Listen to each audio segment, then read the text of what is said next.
Pokoke kula warai iki sampeyan nak ketemu Allah ben selamat niku kula jamin lah. Nah ilmu kula niku orisinil. Allah niku gada adat, gada sunnah lah dalam bahasa Quran. Perkara iku ana alamate. Dadi misale ana mendung, alamate napa? Udan. Terus Allah niku nggih damel sistem. Salih waladzi ja'ala syamsa diya awal qamara nura wa qaddarahu manazila li ta'lamu adadas sinina napa wal hisab. Sehingga di sistem itu kita tahu musim hujan itu misalnya musim ini. Kalau musim kemarau ini posisi bintang pas di sini. Sehingga wong Jawa sing goblok lah roh iki musim hujan iki musim kemarau. Kalau ahli hisab, ahli astronomi ngerti kalau matahari di sini berarti musim ini, kalau matahari di sini musim ini. Begitu juga musim panas, musim gugur macam-macam. Itu kita tahu, itu sunnahnya Allah dan itu yang bikin Allah, kita tahu. Tapi sekali ada hujan kok kamu bilang begini, wajar udan deres wong rendeng. Itu Allah tersinggung karena kamu nganggep udan itu jasane rendeng, ora jasane pangeran. Gak repot ngadepi pangeran. Ya memang begitu. Karena inginnya Allah manusia itu punya dua kecerdasan. Kecerdasan yang diciptakan nubuwah yaitu akidah dan kecerdasan yang diciptakan sains yaitu pengetahuan. Di kalau terangno nggih cara mazhab Abu Hanifah banyu iku ora iso najis. Wes pokoke banyu iku nyucekno dadi ora iso napa? Najis. Tapi kalau dalam mazhab Syafi'i itu air yang tidak sampai 2 kolah. 2 kolah niku ukuran 1/4 itu sekira-kira 1 meter persegi. Berarti kiri kanan atas bawah niku napa? 1 meter niku pun 2 napa? Kula. Niku nak cara Imam Syafi'i jika air sebelum 2 kula itu kena najis sedikit rubah atau tidak rubah najis, nggih. Tapi kalau terlalu banyak meskipun kena macam-macam tidak napa? Tidak najis. Terus ila mata ghayyara kecuali yang rubah. Di misalnya ada limbah, ada kubangan besar gitu yang beribu-ribu liter, tapi kok warnanya sudah warna coklat, ya kayak tinja macam-macam itu dihukumin apa? Najis. Tapi wis macam-macam malah mazhab dalam air. Tapi saya pastikan itu mazhab ulama. Saya pastikan itu mazhab ulama. Kalau teks hadisnya begini nih, monggo nak jinan api latihan ijtihad, kok menyesatkan ya ora apa-apa, sementing ini latihan. Jadi di Medina, ini hadis di Musnad Ahmad. Di Madinah itu ada sumur, bukan sungai loh. Saya ulang lagi sumur, bukan sungai. Kalau sungai itu konotasinya kan luas, panjang, mengalir. Ini sumur, bener-bener apa? Sumur. Sumur, ya gede sumur enggak sepiro. Nabi itu wudu di situ, terus diingatkan ya Rasulullah, itu sumur dulu zaman sebelum engkau datang, sebelum ada Islam di sini, dipakai pembuangan jifah. Batang anjing dan nyuwun sewu kotoran orang haid. Ya kotoran orang haid. Terus saat itu Nabi ngendikan alma tahurun la yunajjisuhu syai'un. Kata Nabi yang namanya air itu menyucikan. Tidak pernah bisa kena najisnya. Alma tahurun la yunajjisuhu syai'un. Terus Nabi wudu. Ya sudah begitu. Ya sudah begitu sampe rasa bojiro-jiro no. Alhamdulillah hadisnya ngono. Ya kan ya, paham kan ya? Nah. Mana nek sampean ditangkleti. Kulon sering ditanya sama orang-orang Jakarta, "Gus, saya ini punya air langganan PDAM. Itu dikelola dari sungai ini. Padahal sungai ini mulai tinja sampai sapi tank macam-macam ya ke situ semua, Gus. Terus enggak baunya karena kaporit. Itu gimana itu, Gus? Suci ndak itu? Terus saya tanya, "Lah kamu pakai ndak?" Ya sudah pakai, tapi tetap tanya hukumnya. Itu kan seperti yang di Jakarta itu kan misalnya yang diolah itu kan sungai macam-macam tuh, Gus. Lah itu yang limbah keluarga ya kalau untuk nyuci piring enggak apa-apa. Sapi teng macam-macam kan ke situ juga. Ya kan ya, cara kok istihad wi. Karena kalau menurut Syafi'i 2 kolah pun tidak ada pengaruhnya kalau terlalu banyak apa? Bahan yang apa? Najis, yang limbah itu yang najis. Ya jelas najis ya. Kalau teletong sapi kan ijek ono intikal madhab, rausul makul tohir. Kotoran hewan suci itu suci. Masih banyak madhab yang mengatakan bahwa kotoran barang suci itu suci, masih bisa intikal. Kalau kotoran manusia itu lebih kriminal, enggak ada madhabnya itu.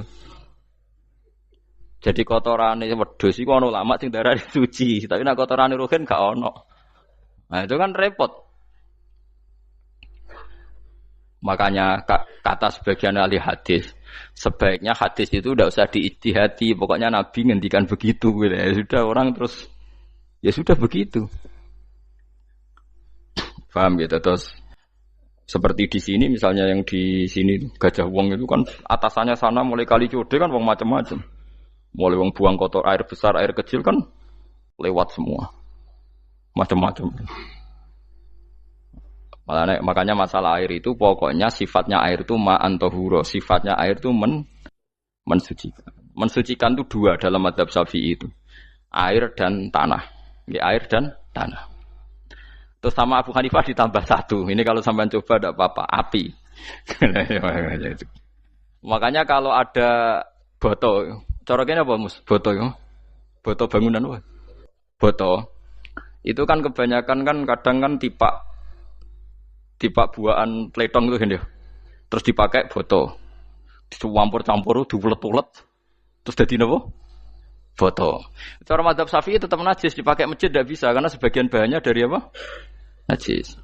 Cara mazhab Hanafi suci karena sudah dibakar. Karena api itu termasuk alat mensucikan. Alasannya Imam Abu Hanifah, orang yang fasik-fasik itu nanti disucikan pakai api neraka. Berarti api itu bagian dari alat mensucikan. Jadi misalnya Ruhin mau sholat dibakar, sholat suci gitu. Karena api itu mensucikan. Buktinya orang-orang yang masuk neraka nanti sebelum masuk surga kalanya disucikan dengan api.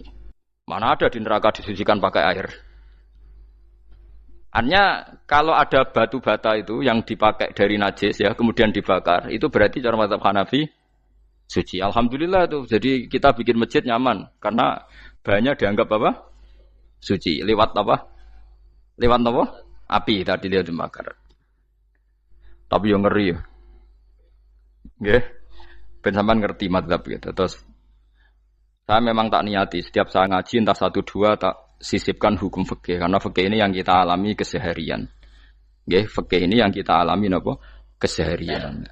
Makanya saya minta teks hadis tadi jangan rubah. Pokoknya ada sumur loh, tidak sungai. Sumur itu kan airnya tenang, tidak ngalir.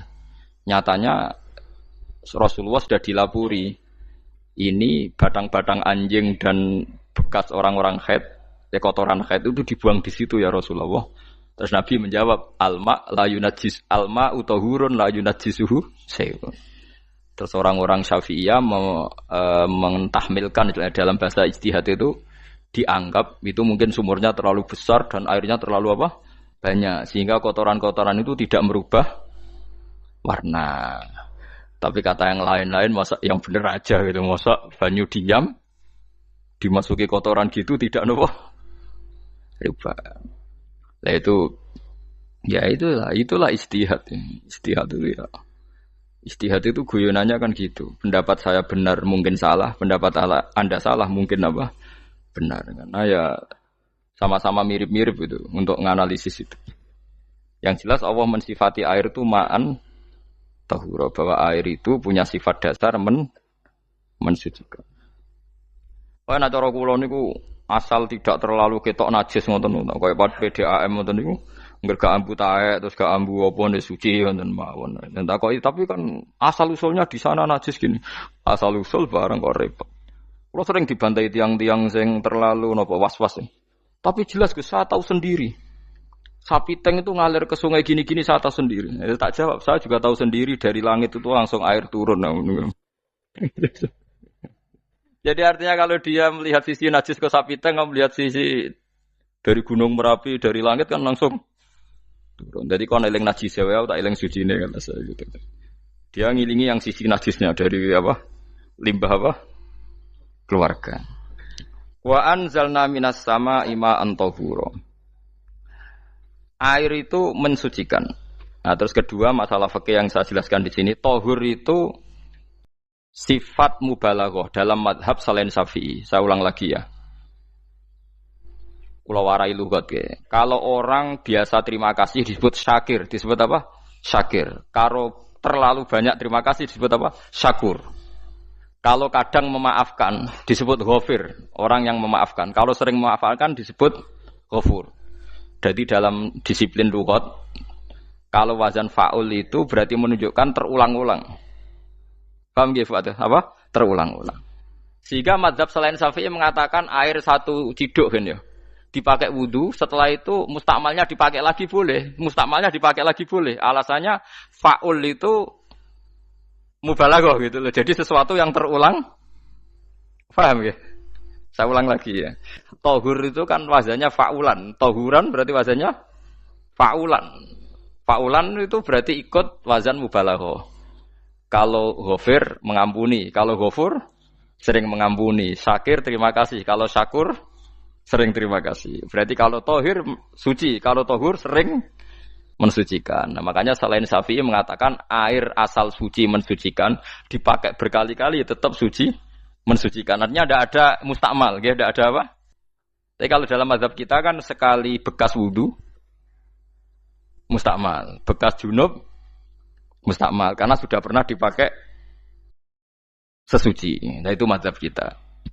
Mazhab Syafi'i. Sama nanut di soalnya kalau cerita sama nak kedesek nggih nganggo sing gampang mawon. Jadi gampang kan. Ya masuk akal karena memang wazan fa'ulan itu untuk tadi untuk litakrir tadi untuk mengulang kayak ghafir nyepuro ghafurun sering nyepuro. Paham ya? Makanya orang itu kalau zalim itu ya zalim, kalau zalum banget zalime. Makanya disebut Quran wa kanal insanu zaluman jahula. Zalim itu zalim biasa, zaluman banget zalime. Jahil itu goblok biasa, jahulan banget gobloke. Berarti kalau tohuron banget nyuciin berarti diulang-ulang. Makanya mazhab lain mengatakan air itu tidak ada mustakmal. Dan saya kadang ya intikal mazhab begitu. Nah intikal gimana? Coba kalau di hotel itu mustakmal. Hotel itu kan kotaannya cilik tuh kan. Tahu nggak hotel mari ruhen. Kotaannya cilik. Terus kalau kita misalnya junub atau apa pakai ciduk itu kan tetap nyiprat Mus. Nyiprat kena banyu di kotak yang cilik. Jadi kalau gak intikal mazhab pusing kan kita. Iya kan? Terus kemudian intikal lah suci guys. Takoki pangeran, kok mbok bolak-balik intikal mazhab Gusti. Jare sapa jare Gus Pak ngono takoki. Lah kowe muni kowe kok takoki malah pusing. Kayak Mbah Khalil Bangkalan itu. Kalau nalkin mayit itu masyhur Mbah Khalil Bangkalan. Tidak nalkin mayit itu. Yo kan yo, aku sibuk urusanku akeh. Takoki malaikat ngenteni Mbah Khalil. Tinggal mire. Sing ngono tok. Nalkin meneh. Yo jiyo, soe nak takoki malaikat marbuka manabiuka ngenteni ketuane. Maksudnya ngenteni dekne. Ya sudah ditinggalin. Ya orang ditakoki wong dekne orang kabudut. Pokoke diwarai kabeh. Nah, terakhir beliau rodok modern. Ngenteni ketua rombongan pokoknya. Jadi nanti yang jawab itu ketua rombongan. Tapi aja tiru kan ngomong takoki malaikat ngentosi Gus Pak. Aku teko tutuki mawon Gusti. Tuan. Yakin muga rukin ngomong ngoten kula ngomong bukan nangkir. Kamu tahu kan tugas standar Anda apa? Ya tugas standarnya bukan nangkir nutuki Gus. Biasa wae. Biasa nutuki takkan apa? Nah itu mungkin bagian guyone wali ku jek mungkin. Kadang orang itu engkar ndak bisa. Yaitu tadi piye wae resmi teknya Allah tu yaumana kullu unasim bi imamihim. Nanti manusia dipanggil itu per ketuanya. Bukan per individu kesuwen. Jadi ada teori itu yang mungkin benar. Ya, teori itu yang mungkin benar karena kita nanti di mahsyar juga dipanggil ketuanya dulu. Jadi ya ma'asyarus syafi'iyah. Terus Imam Syafi'i disuruh maju ya ma'asyarul malikiyah. Karena ketua ini nanti yang menciptakan madhab. Karena ada pepatah an-nasu ala dini mulukihim. Manusia itu ngikuti tradisi ketuanya. Mungkin coba orang Indonesia mbok bodoh, mbok ora, mbok pinter, mbok ora ngger Abu Bakar ya radhiyallahu anhu. Coba kalau tradisinya Syiah, mungkin Abu Bakar laknatullah alaihi kan gitu. Ya kita tidak tahu begitu. Akhirnya kita ketiban apik karena menghormati apa? Sahabat. Artinya ketua itu penting, menciptakan suasana ketua itu penting. Coba kalau tanpa ketua, mungkin kita tidak punya tradisi. Makanya yang dipanggil itu ketuanya. Paham? Makanya sampean milih ketua itu yang benar. Setidaknya orang ikhlas. Misalnya rapati bener, penting ini ikhlas. Ngeri itu kalau pas sampean dipanggil nunjuk ketua itu, kemudian ketua partai, wah panggil pangeran bingung kan. Ketua sopo nyebut ketua partai. Ketua partai dia celuk pangeran Melayu. Wah ngadepi pangeran meriang tetep. Paham ya? Jadi nanti sampean itu ditanya itu lewat nopo? Lewat nopo? Ketua. Terus ketua nanti itu ngecek ada nur yang dipakai alamat dia ngikutin tidak. Nah, yang paling ngeri ya termasuk Rasulullah. Rasulullah itu nanti pakai standar itu. Inna umati yut'auna yaumal qiyamati hurran muhajjalin min atharil wudu. Itu kan ada tanya jawab sama sahabat. Kata Rasulullah, kamu tidak usah khawatir kalau saya meninggal. Meninggal saya itu baik. Hayati khairun lakum wa mamati khairun lakum. Saya hidup di antara kalian ya baik, setelah saya meninggal juga baik. Ya Nabi ya unik. Amma hayati fali asunna lakum as-sunan. Kalau saya masih hidup, berarti saya bisa meneladani kamu melakukan beberapa sunnah, beberapa tradisi. Sunnah itu tradisi. Jadi orang kudu artinya sunnah itu wajib atau sunat. Buktinya di Quran ada sunnatallahi latif sunnatullah fil ladzina khalau min qabl. Jadi sunnahnya, tradisinya Allah menghukumi orang-orang dulu. Itu bisa orang benar, bisa orang tidak apa? Benar. Kata Nabi, kalau saya masih hidup, fali asunna lakum asunan, saya bisa mentradisikan kamu beberapa sunnah, bisa wajib, bisa sunnah. Wa amma wafati ya khairun lakum. Kalau saya sudah meninggal nanti juga bagus. Mergo aku nak SK pundhut jare Nabi, aku jejer pangeran. Dadi nak roh kowe apik, saya muji Allah, nak roh kowe elek, langsung saya minta ampunan kepada Allah. Dan semua umatku nanti diampuni. Tapi terus Nabi mulai menangis, tapi ada beberapa masalah. Ketika orang-orang itu ternyata umatku, mau saya ajak ke surga, kata Tuhan, kata Allah, innahum qad ahdatsu ba'dak. Mereka ini bikin aturan aneh-aneh setelah kamu Muhammad. Terus Pak aku suhkon, ya sudah kalau gitu tak tinggal ke surga, tidak ikut masuk surga. Nah kemudian ulama berdebat, ahdatsu itu apa? So, ada yang, itu bid'ah gitu. Macam-macam. Kalau ulama sunni ahdatsu itu ya bid'ah ibadah mahdhah. Jadi misalnya orang melakukan sholat zuhur kok 6 rakaat itu kan wong nganggur papat es kesel kok malah muni 6 itu loh. Utawa zuhur kok mau 3 rakaat itu kan ya itu bid'ah. Karena ibadah mahdhah. Tapi kalau masalah sosial itu fleksibel. Fleksibelnya adalah misalnya dulu Nabi naik unta, orang yang anti bid'ah juga naik Innova. Padahal dulu naik unta. Orang-orang yang poligami itu ya tidak nunggu istri pertama mati. Padahal dulu Nabi poligami setelah Sayyidah Khadijah meninggal. Ya mereka baik-baik saja. Alasannya poligami sunnah Rasul. Padahal nak detailnya sunnah Rasul poligami setelah istri pertama meninggal. Jadi kayak Ruhin itu belum boleh. Istrinya kan masih hidup 2 dia. Tapi sudah. Nah, bukan artinya kalau sampean memaksakan gitu.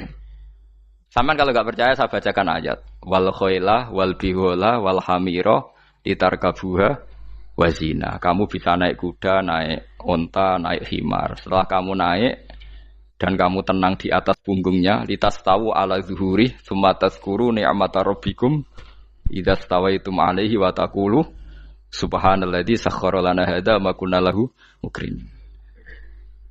Artinya ketika kita naik unta zaman dulu dan tagnya memang unta, itu terus kamu baca subhanalladzi sakhkhara lana hadza. Apakah sekarang kesunatan baca itu kalau yang ditumpai unta, sehingga kalau yang naik Innova tidak usah baca itu gitu. Wah, aku numpakku ora unta kok, dadi ora usah maca subhanalladzi apa? Sakhkhara lana. Dhisik Nabi maca iku mergo numpake unta. Ya ngajak goblok bareng to, mosok umat tepuk kanthi begitu itu. Makanya sensitif, bakas bid'ah ndak itu sensitif, tidak usah dibahas, biasa saja. Nek senara cocok ya diem aja. Sudah senara cocok kalau sampai ngelakoni tapi tidak usah komentar karena jelimet. Saya pernah ditelepon orang, dimaki-maki. Orang Sidoarjo. Padahal wong Jawa Timur, ya aneh.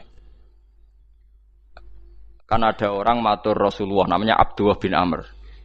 Ya Rasulullah, saya ini kuat puasa terus. Kata Nabi, jangan puasa 1 bulan 3 hari saja itu sama dengan 1 bulan penuh karena satu puasa sama dengan 10. Masih balelo terus termasuk menyangkut Quran. Ya Rasulullah, saya ini tiap hari khatam Quran, jangan 1 bulan sekali aja baru khatam. Enggak ya Rasulullah, saya ini ingin sering khataman. Ya sudah kalau gitu seminggu sekali sab'al layal. Saya lebih kuat ya Rasulullah, 3 hari. 3 hari saja khatam sekali. Iqra'hu fi salasin kata Nabi. Ya Rasulullah, saya lebih kuat ketimbang itu. Tidak ada yang lebih baik ketimbang itu kata Nabi. Kemudian orang itu anti semaan karena semaan itu kan 1 hari khatam. Paham ya? Maksudnya hadis tadi yang di Bukhari dipakai dalil anti apa? Semaan karena semaan itu 1 hari apa? Khatam. Lewat telepon pertama lewat santri saya, terus lama-lama lewat telepon. Saya tanya, kamu bacanya hadis kira-kira sama saya banyak mana? Kayaknya banyak jenengan. Terus saya tanya, betul Nabi menyuruh khatam tiap 3 hari? Ya. Betul Nabi nyuruh khatam tiap 1 bulan? Ya. Ya sudah lakukan saja. Anda sering tak khataman tiap 3 hari? Tidak pernah, setahun aja tidak mesti. Lah iya kalau Nabi melarang baca Quran tiap hari kamu setuju, tapi Nabi nyuruh tiap hari khatam kamu tidak setuju. Enggak apa-apa, kamu anti semaan enggak apa-apa, tapi lakukan perintah Nabi tiap 3 hari khatam. Menang deh. Lah itu maksud saya. Anda tidak apa-apa milah-milah bid'ah sesuai versi Anda, pemahaman Anda, tapi yang fair. Kalau Anda anti semaan ya harus tiap 3 hari khatam karena dawuh Nabi iqra'hu fi kulli salasin. Enggak juga kan, mereka juga orang yang enggak jarang baca. Sering jarang baca apa? Lah itu enggak fairnya di situ. Makanya nggih biasa mawon. Cuman semaan hafal Quran wis semaan. Nah hafal Quran ya wiridan, malah lucu to hafal Quran kok semaan. Ya yes, ngono ae hafal ya nyemak kan, kok kesel dimulai. Jadi bang nyemak sampai gremeng. Bariku mangan entek akeh kan malah lucu. Wong nyemak yo udah kurang ajar. Jajal kok nyemak ki delok ngarep mbek guri tok, agar kebar ya wis. Aku seru kelakuane wong nyemak. Kan dekne ra apal kan yo. Biasane nyegat guri to. Oh, agar gurine kembar pojok. Wis. Kok agar gurine pojok kembar. Ya sing semaan akhire pinter sing maca kembar gurine. Paham gitu terus wau gitu tohuron gitu tak latih memahami Quran secara luwat. Mergo Quran bagaimanapun bilisanin arabiyyin mubin. Ada ulama yang berpendapat tohir itu dimubalaghahkan tohur seperti ghafur, syakir, syakur. Sebab itu menurut mazhab ini tidak ada air apa musta'mal. Tapi kita biasa mazhab Syafi'iyah apa? Ada apa? Ada musta'mal. Itu masalah-masalah ijtihadiyah, ini masalah-masalah ijtihadiyah. Kalau masalah ijtihadiyah tadi pendapat saya benar mungkin salah, pendapat Anda salah tapi ya mungkin benar itu. Wa anzalna minas sama ima antahura mutahhiron tegese banyu iku sing nyucekno. Linuhya supaya maringi urip ingsun. Bihi sebab anane banyu baldatan ing daerah maitan kang mati. Jadi istilah resmine pangeran yo aku nak nguripno bumi iku yo nganggo lantaran banyu. Dadi aja mbok soal pangeran kok butuh lantaran. Waduh repot. Mung Qur'ane pangeran dhewe istilahno aku nak nguripno bumi lewat lantaran banyu. Ya rasa mbok jurok-jurokno. Pangeran kok butuh lantaran. Ndak usah lantaran lah ya iso, tapi nek Allah nganggo lantaran ya oleh ya aja terus Allah kok nganggo wasilah. Wah ya malah kacau. Ora usah ngono-ngono, ora usah mikir. Pokoke Qur'an diwaca ora usah dipikir, pun iman nonton mawon kok repot. Iman kok napa? Kok repot. Linuh ya supaya ngurip-ngurip sapa ingsun bi sebab banyu baldatan ing negara atau daerah maitan kang mati. Jadi sampean jangan mengatakan kalau Allah untuk menghidupkan bumi butuh air ya keliru. Allah itu tidak butuh apa-apa, nggih. Allah itu tidak butuh apa-apa. Tapi kalau Allah punya sunnah, punya adat menghidupkan bumi itu pakai air, ya Allah jangan kamu atur. Kira pangeran kok ngatur. Itu kan ada cerita di kitab-kitab itu termasuk di Ihya itu. Nabi Musa itu sok dekat Allah. Jadi enggak mau mimik obat. Membuktikan bahwa Allah itu tidak butuh wasilah. Aqaqir itu maknanya obat-obatan yang dari herbal itu bahasa Arabnya apa? Al-aqaqir. Dia setiap konsultasi sama dokter disuruh minum herbal itu. Enggak mau dia. Enggak, saya akan disembuhkan Allah langsung, enggak usah lewat obat apa herbal katanya. Tiap dokter ditanya jawabannya sama. Oh, dokter goblok. Kamu belum tahu ya kalau Allah itu tidak butuh wasilah. Malah marah-marah dia tuh. Akhirnya dia konsultasi langsung ke Tuhan. Apa betul ya Allah saya butuh minum akokir? Terus, lah kata dokter gimana? Karena herbal itu fungsinya gini-gini. Terus, saya Musa, sing gawe fungsi herbal ngono iku sapa? Nggih jenengan. Lah yo aku gawe fungsine ngono kowe ngombe kok ora gelem. Sing gawe ku ya aku. Jadi sing gawe bodrek ku nak kowe ngeluh, bodrek mandi sing gawe ku ya pangeran, rumangsamu sapa? Sing gawe ruhe nak bar kelon lega ya pangeran. Mangsamu sapa? Omane bojone ayu kan. Ah, sing wis pangeran ora usah aku isin gengsi, ora usah ngono. Lha muni elek dibanding bojone ning swarga, nek ning donya ya ayu, nguruhin ya diselera kok udarane. Paham gitu. Terus itu masalah yang enggak akan selesai ila yaumil qiyamah. Jadi ada cara pandang langsung Allah itu ya bisa. Tapi misalnya ada sunnatullah ya jangan kamu tentang. Termasuk Nabi Musa akhirnya Nabi Musa mau minum. Setelah minum sembuh. Terus ketika sembuh diberitahu Allah, memangnya kenapa kalau minum obat itu? Obat itu ada khasiatnya yang bikin juga Allah. Kok kamu hindari itu alasannya apa? Wong yang bikin juga Allah. Makanya kalau kamu percaya wasilah, kalau terpaksa percaya, kamu harus yakin bahwa nomor satu adalah Allah Subhanahu wa Ta'ala. Kalau kamu takut orang itu syirik, ya gak apa-apa kamu lawan, harus kamu lawan. Memang selera kamu begitu. Kamu harus tidak usah ikut pakai, wong kamu khawatir, tidak apa-apa. Jadi sing khawatir syirik, ora usah nganggo ali-ali, ora usah nganggo ake. Tapi sing seneng dagangan, ya nganggo. Ora usah jimat-jimatan, ini niati napa? Booming ngoten mawon niati dagang. Kulo nu diakek larang sedurunge rame-rame akek. Barang akek kerame terus mboten kula nggo. Wah, darani murah repot. Nggih kula mboten sombong. Dulu akeknya bapak itu zaman Bapak Sugeng tuh pernah ditawar ditukar mobil. Zaman itu mobilnya seharga 60 juta. Dan itu wasiat bapak untuk saya. Saudara saya sepakat itu untuk saya. Dulu kadang-kadang tak pakai. Setelah akek booming terus dikira ini yang gelondongan berapa kilo. 25.000 muruah camah cara Jawa camah tidak pernah tak pakai. Saya yakin ikut turun itu aki-aki yang mahal itu karena dikira yang produk ya yang masal itu yang itu. Paham gitu terus sampean biar tahu duduk perkara ini. Jadi tohur ya tohuron itu sifat mubalaghah. Tapi kalau dalam mazhab Syafi'i tohur itu ismul alat. Jadi tidak maknanya mengulang-ulang sehingga Imam Syafi'i tidak membolehkan wudu pakai air apa? Mustamal. Lah menurut hadis kayaknya benar Imam Syafi'i secara lahir. Karena Nabi ngendikan sisa air wudu itu membawa dosa Anda. Kata Nabi, jika seseorang wudu maka kotorannya keluar dari ajfan, dari pelapuk mata, dari apa sampai keluar dari mimbaini adzofirih, sampai keluar dari bawah-bawah apa? Kuku. Sehingga kalau air ini sudah membawa kotoran dosa Anda, berarti air ini kan sudah menjadi air kotor. Andai kan Anda mukasyafah, maka air ini sudah penuh dengan kotoran. Enggak mungkin air yang sudah penuh kotoran dipakai wudu lagi. Itu cara berpikir Imam Syafi'i. Ya sampean ikut mana ya? Ya gampang kan kalau keadaan normal ya ikut Syafi'i, kalau air banyak, kalau tidak normal ya ikut mazhab yang lain. Kan gampang. Gitu aja kok repot tuh. Ya itu pentingnya orang ngaji ya di situ tuh harus banyak pilihan. HP kartune loro masa madzhab mesti tok. Nah, itu gitu. Ya pokoknya gitu. Kalau yang percaya wasilah ya pakai istilah pangeran linuhyabi baldatam maita ada kata bihi. Allah menghidupkan bumi itu dengan pelantaraan air padahal Allah tidak butuh perantaraan. Tapi yang anti ya enggak apa-apa. Memang yang percaya wasilah itu ya bahaya juga. Ya yes, pokoknya yes. Sudah pakai 2 kartu apa susahnya tuh. Ya enggak apa-apa. Asal ada ilmunya. Ya, tidak karena emosi. Memang ada apa? Ada ilmunya. Linuh ya bihi baldatam maita. Wanus qiyahu.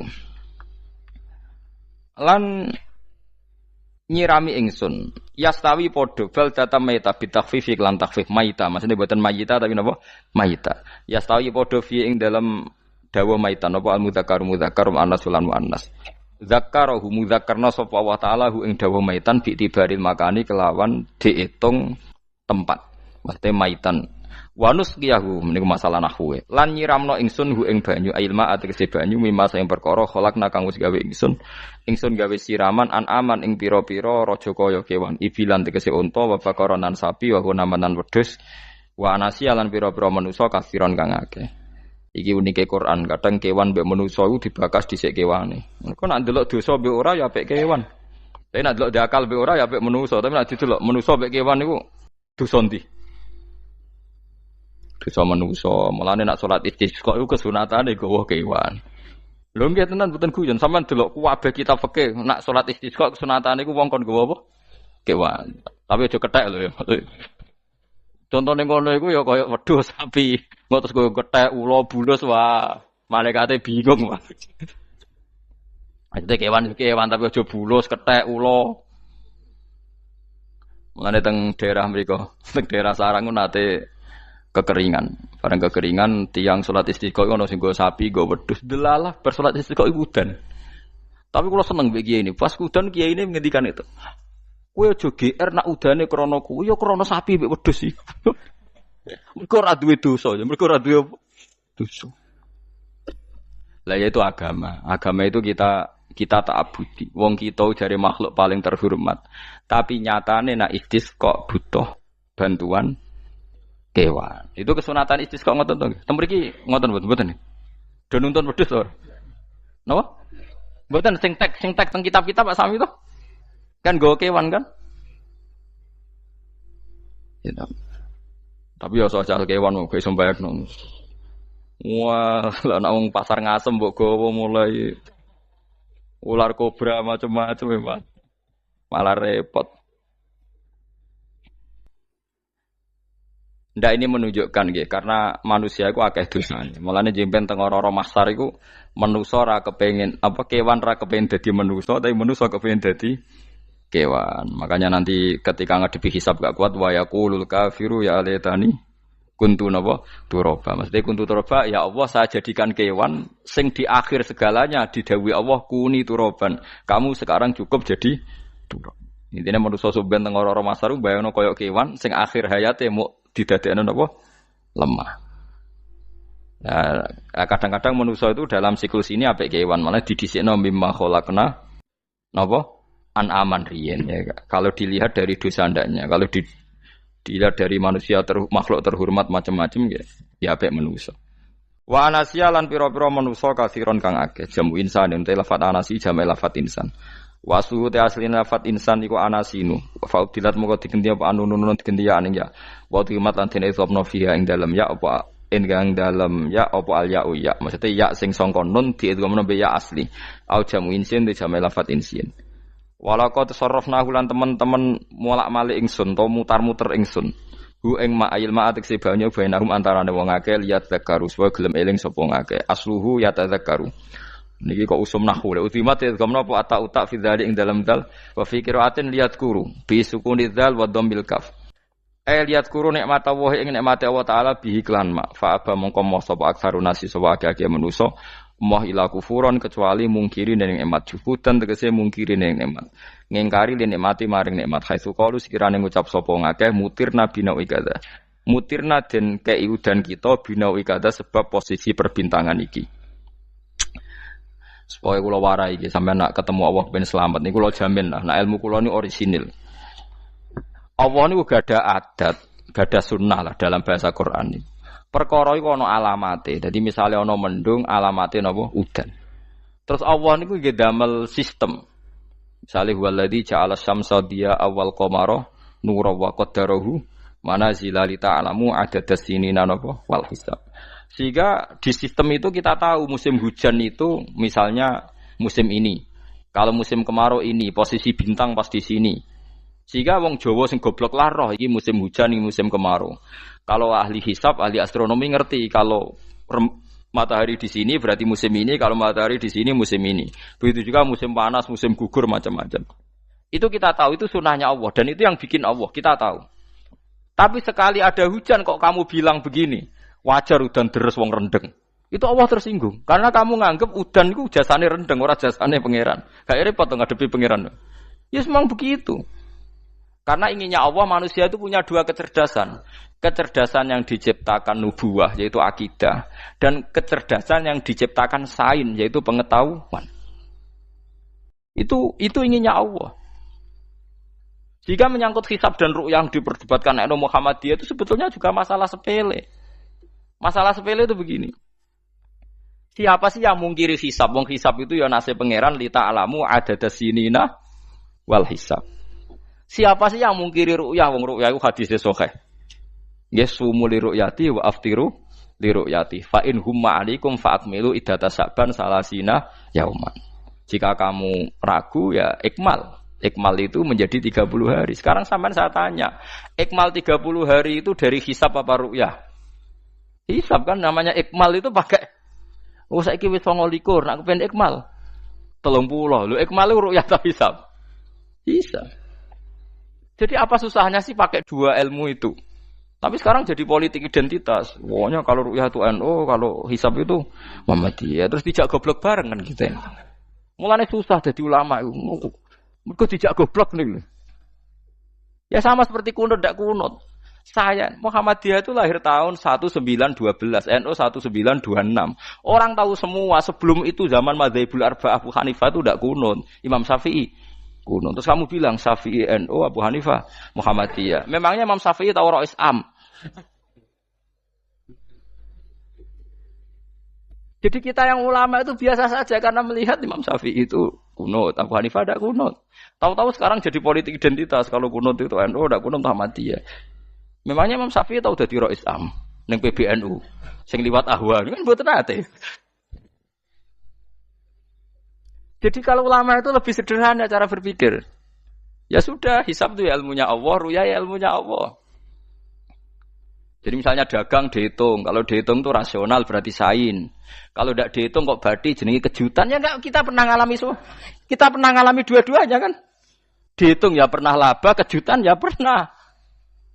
Musim sulit dagang rugi ya biasa, kecengklok rugi kebodhon biasa, lama pernah anggap aja kalau rutin namanya sain sesuai hitungan pengetahuan. Kalau model ngono kejutannya selesai kan. Kok dibenturkan?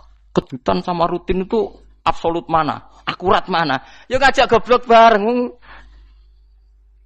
Paham ki biasa mawon wong sing seneng ilmu tuh ben biasa roh iku roh dojo ben. Ya ben biasa.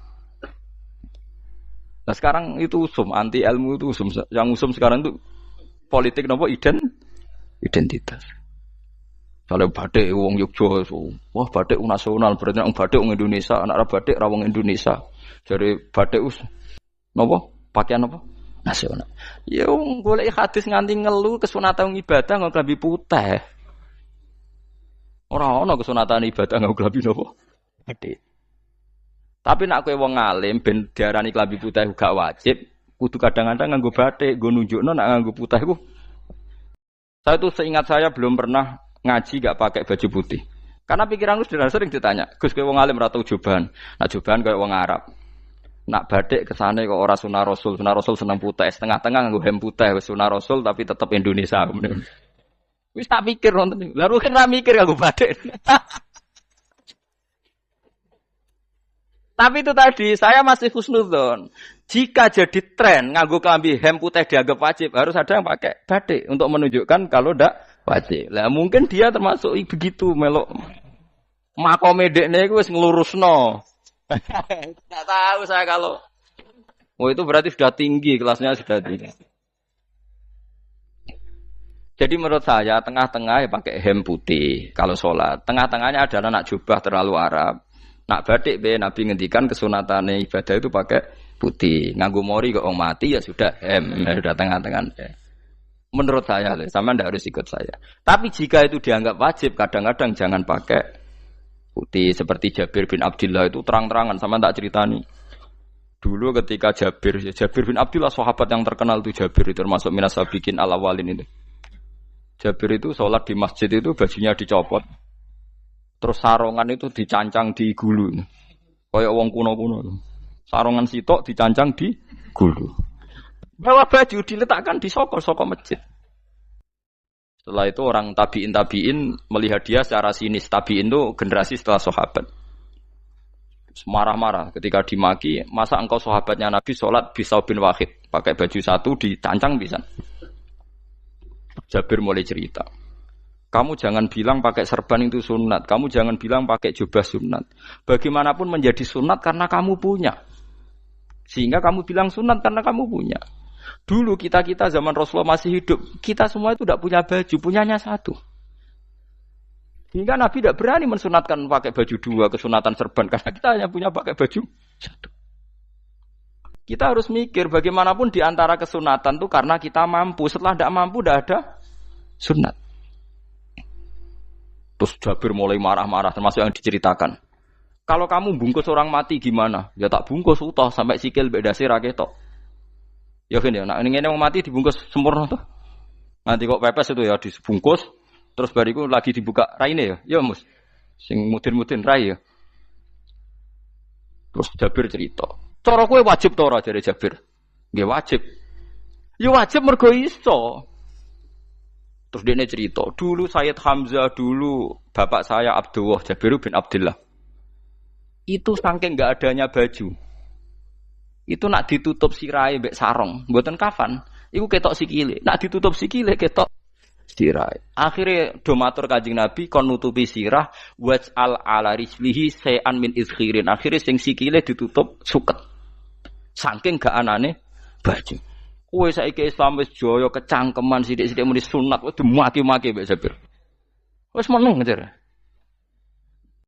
Terus terakhir ngendikan ngene. Aku nglakoni iki liyaronil ahmak misluk. Pancen tak jarak aku salat ngene iki bento-bento kowe ben roh. Nak dhisik jarak Islam ngene iki ya. Liyaroni al-ahmak misluk. Ahmak itu bento sing level tinggi, medium. Itu ulama betul, ya begitu. Saiki wong Islam jog tuku kurma gampang, sithik-sithik buka kurma, sunah Rasul mergo nganggo kurma. Ya perkarane ke kelar tuku, zaman kene Gunung Kidul melarat nganggo apa? Aneh-aneh iku. Makanya di fikih jelas, nek iso kurma, nek iso asal manis, nek iso asal gak nyolong titik wis. Kok cek repote hukum. Bagaimanapun kue kecangkeman muni sunan mergo mampu. Zaman kira mampu orang muni ngono padahal hukum itu dhisik-dhisik. Hukum itu baru apa sudah kemarin-kemarin? Wis meneng ae. Kula ge sering, ngger kula kan kiai, ngger but poso sering sowan kathah. Kadang sing sowan luwih mlete timbang kula. Gus kurma Gus, nggo apa? Nggih sunat Gus. Ah sunah mbahmu pangan kowe. Oh kiai mbok warai ra sopan to. Aku nak buka aku tegan namanya. Aneh-aneh ya. Namun di sunah dia ora usah kecangkeman. Lagi buka kurma pirang tahun, lebih kali tahun Gus. Umur piro? 40 Gus. 38 tahun gak anggo sunah lagi 2 tahun gegere gak karuan. Biasa saja. Dulu Nabi itu ya biasa. Nabi kalau zaman ngendikan yang ngeper sampai 4 kali. Kalau gak mampu ini, kalau gak mampu ini. Nabi kalau ngendikan ya gitu sampai diulang-ulang. Karena Nabi tahu tidak semua umatnya gampang mendapatkan itu. Misalnya kafaroh puasa 2 bulan nuntut, kalau tidak bisa ngasih makan orang miskin sekian, kalau tidak bisa gini sampai habis. Kulo ma'rufin sedekah, kalau tidak bisa ya Rasulullah firsana satin, sampai ludus gak usah sikit tamrotin. Kalau gak bisa fabi kalimatin thayyibah, cangkem sing apik. Nek ra iso sementing aja merengut. Terakhir walau bitol qatin apa? Wajin. Itu lama mewarisi sekian kebaikan yang diajarkan Nabi, tidak terus dipatenkan satu ngel-ngel wong akeh. Kono apa ngekek kurma kok khutbah bareng sumpah. Wes pangan dhewe entekno. Ya ana sing sabar, wis kula tobat Gus mun mboten ngomong-ngomong ngono ya. Ya biasa saja kalau ingin sunah-sunah biasa saja. Dawe Nabi wal qasda tabluhu. Kamu itu yang biasa saja. Biasa itu ya standar saja. Ya biasa. Jadi Nabi dulu kalau melakukan sunnah itu biasa. Sunnatun sanaha Rasulullah sallallahu alaihi wasallam. Ini sunnah yang dilakukan Nabi. Tapi di luar yang azimah. Azimah itu yang wajib atau fardhu ain itu sahabat biasa.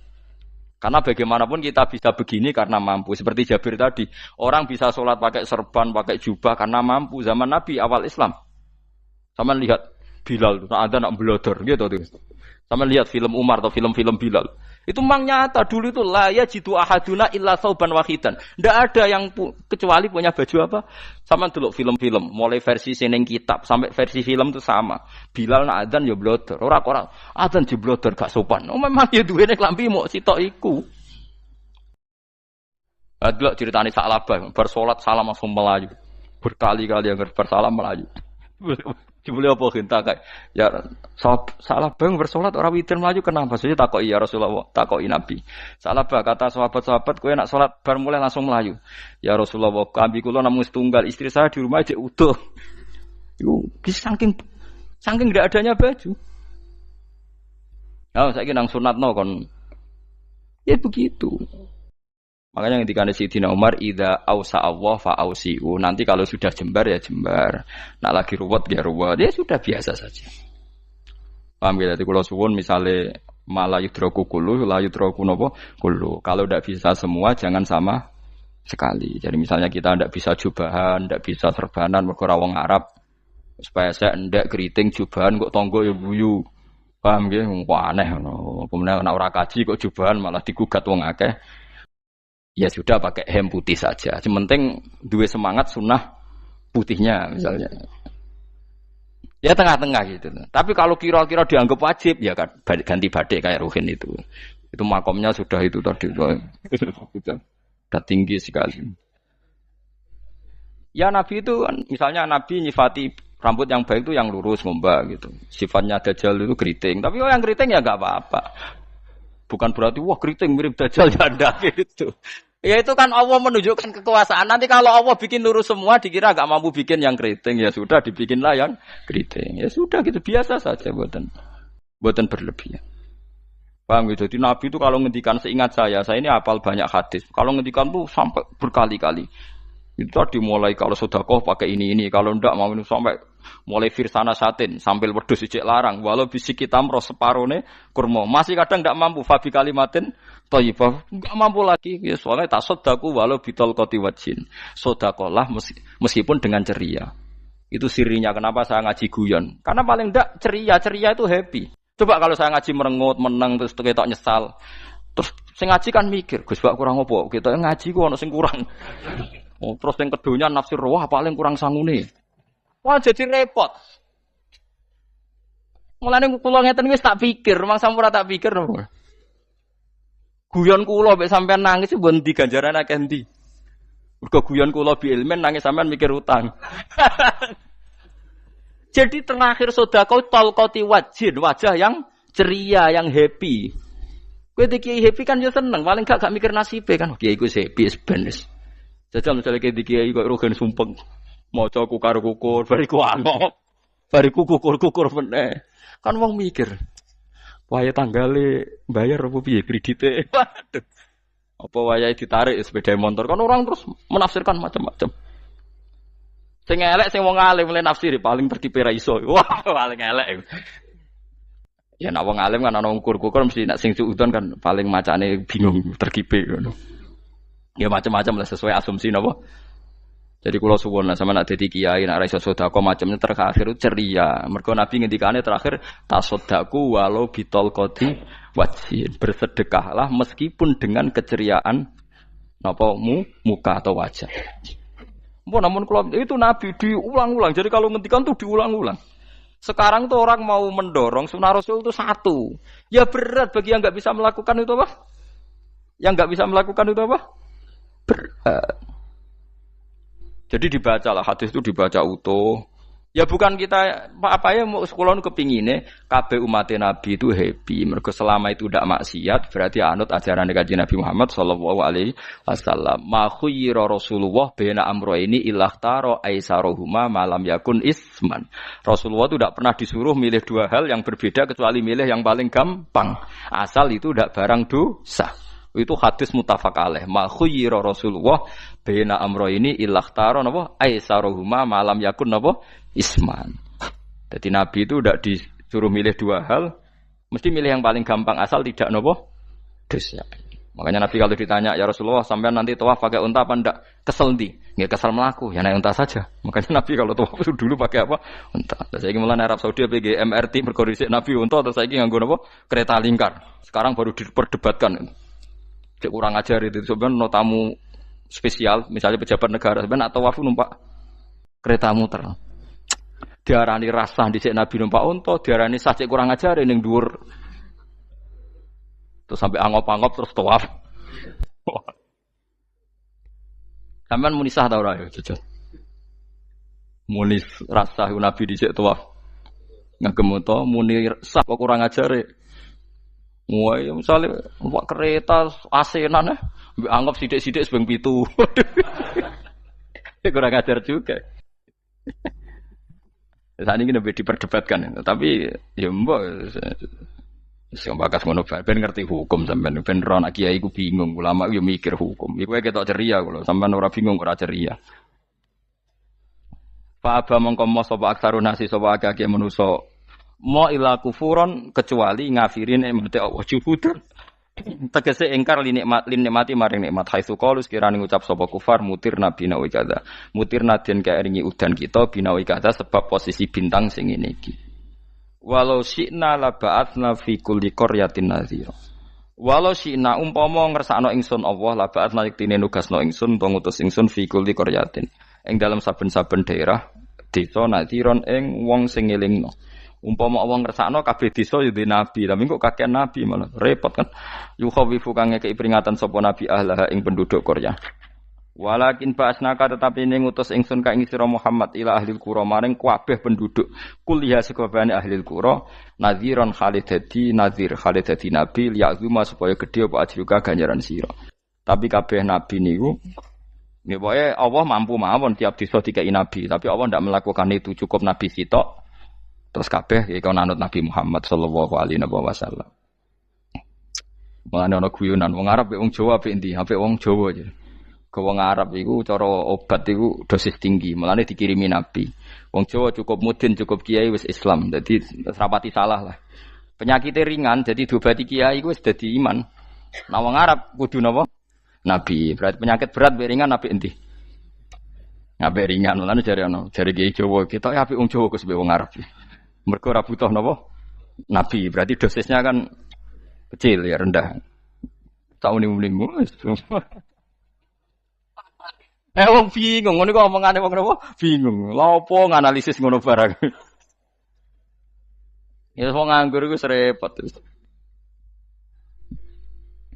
Pala tutik mongko aja nurut sira al kafirin ing pira-pira wong kafir fi hawahum ing dalam hawa nafsune kafirin. Dadi kaya aja anut wong kafir ning menyangkut hawa nafsu. Tapi nek menyangkut kebaikan wong kafir sing kita kadang kalah baik dalam hal sosial. Ya malah Allah kadang melehno kita, mereka kok kalah mbek wong kafir. Nggih misale ngeten iki, makanya Imam Suyuti nafsiri falatutil kafirin ai fi hawahum. Dalam hal yang bersifat hawa napa? Nafsu. Misalnya begini, saya contohkan Allah melehno wong mukmin. Ada sahabat ketika perang itu tangannya terputus, kakinya juga terputus. Terus matur Rasulullah, ya Rasulullah gara-gara perang derekno engkau, saya tangannya putus, kaki saya putus. Ternyata tidak diapresiasi sama Allah, malah disalahkan. Gini kok Allah terus nurono ayat iyam saskum korhun faqad masal qoma korhum misluh. Jika Anda luka karena perang, orang kafir pun luka. Wong kafir wong gento wae wani luka demi kekafiran, kok kuwe wong Islam jare demi Allah ora wani luka. Jika masyhur di kalangan para ulama, nanti setiap kebaikan itu dibandingkan kezaliman. Ya saya ulang lagi, nanti setiap kebaikan itu dibandingkan kezaliman. Misalnya kita jadi kiai ora enak, ora gaji tetap, setepak-tepakan, kadang untuk duit, kadang ora. Enak jadi PNS, gajinya tetap. Nanti kita disalahkan Tuhan. Pedagang narkoba itu gajinya juga enggak tetap. Risikonya tinggi, ditangkap polisi, hukumannya mati, itu saja berani. Kowe nyai trimo ngono ra wani. Kowe tahajud ka nyeben, bengi-bengi tangi tahajud ka nyeben. Tukang maling ayam bengi-bengi tangi nyolong. Risikonya tinggi ya anyep wani. Jadi nanti kowe di depan Tuhan dimaki-maki, kesalehan kita akan dibandingkan kezaliman. Lan ana wong saleh diutangi dhuwit ora oleh medhit. Sebenarnya dibandingno maling mbek maling utang-utangan wong saleh ora utang-utangan. Ya emang begitu.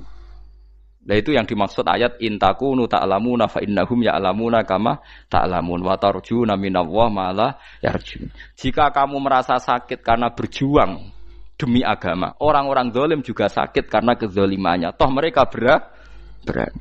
Coba jadi kiai bandar narkoba resikonya tinggi mana coba? Resiko jadi bandar narkoba. Antar geng narkoba juga musuhan, takut ditangkap polisi. Jadi kiai paling ono wong hasud sithik-sithik. Paling wong ngrasani. Kiai iso ngene omong tok ora iso nglakoni paling gitu. Padha kiai ini paling hasud. Ya sithik-sithik lah, paling srek. Kalau bandar narkoba gak cocok nembak. Karena rivalitas mereka ekstrim. Jika kalau sampean cemen jadi kiai nanti ya diingatkan Allah dibandingkan orang apa? Zalim. Jadi eling-eling ya. Terus semua kesalahan kita, loyalitas kita pada agama nanti dibandingkan orang zalim karena mereka loyal sama pekerjaannya, sama kezalimannya. Enggak terus preman-preman nak belani kanca wani mati. Kadang kiai santri belani kiai ini rapati wani mati. Wis repot preman-preman nak tobat wis repot. Kula nu rada nyesal mek tobaté preman. Nak ana preman teng perapatan tobat. Niku terus ning masjid, men itikaf terus mbek wong sopan. Niku ora pas sajane. Nak tobat itu tetep ning perapatan. Sing dhisik ganggu wong disingkirno. Jadi ku tobat tenan sehingga dhisik perapatan sing gawat dadi gak gawat. Mergo sing preman gawat diganti preman sing lunak. Ora terus ning masjid ya sing iki tetep diganti generasine ora. Mestine maksudnya mesti ora kok terus elek mboten mestine tobaté ngoten niku. Sayyidina Umar itu dulu itu menakut-nakuti orang Islam. Angger ana ndekne wong Islam wedi kabeh. Terus Abu Bakar ya wedi kabeh wedi. Suatu saat Rasulullah mlaku-mlaku ngerti Umar gulut ning ukat, menangan. Kata Rasulullah andekan yang Islam itu hebat Islam. Hanya Rasulullah berdoa wa ma'izal Islam fi Umar. Akhirnya Umar masuk Islam. Hari Kamis masuk Islamnya. Ya kira tau mikir itu sak dinane. Kulo roh sak dinane dongane Kamis masuk Islam Jumat. Ning omahe adike ning gone IP-ne. Mergo diwacana Quran surat Toha. Bareng Islam metuki Nabi, mohon walhasil bar Islam teng Zaid bin Arqam ning mbene Nabi terus langsung marani omahe Abu Jahal ora terus ning masjid menenge mboten langsung marani Abu Jahal. Angger ki ganggu Nabi tak pateni. Bariku marani Abu Jahal, aku saiki wis Islam iki ganggu Nabi tak pateni. Gentenan wong kafir sing dhelik. Paham nggih?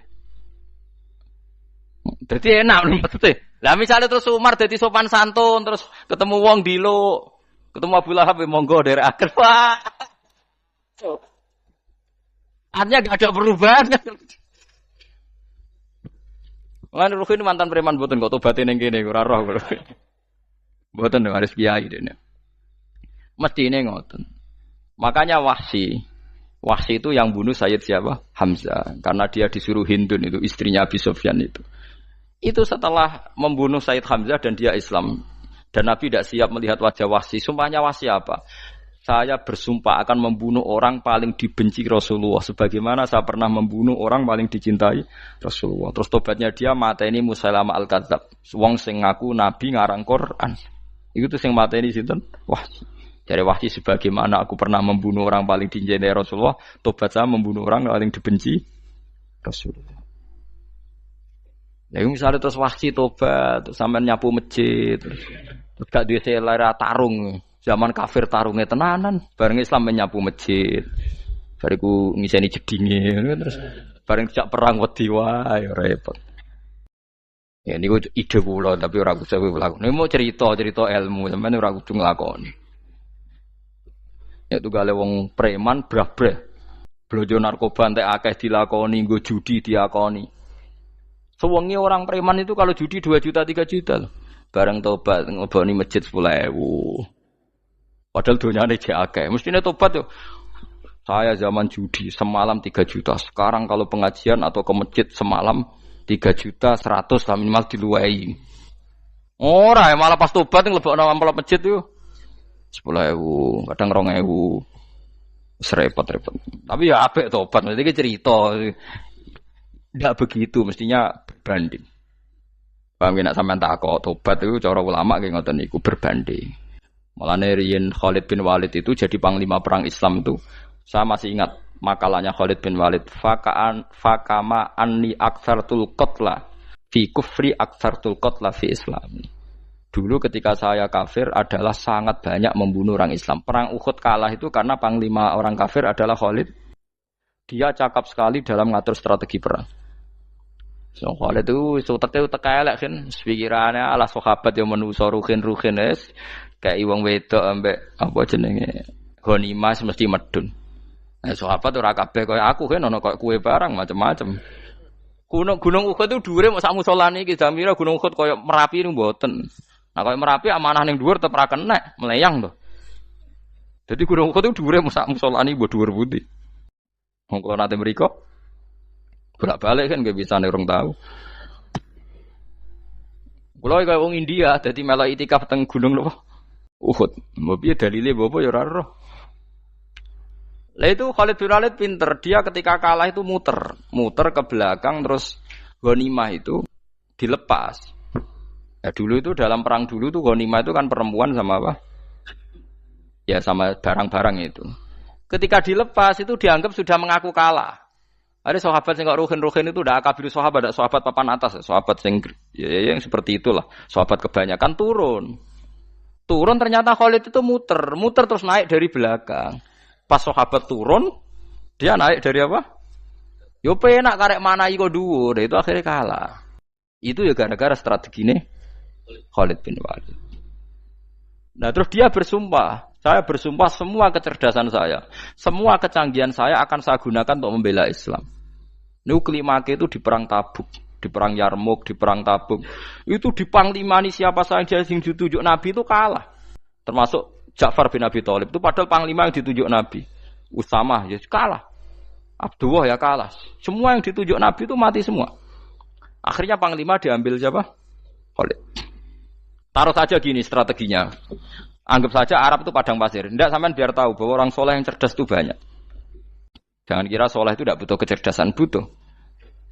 Arab itu kan padang pasir. Mau jelas gini, gambarannya apa? Padang pasir.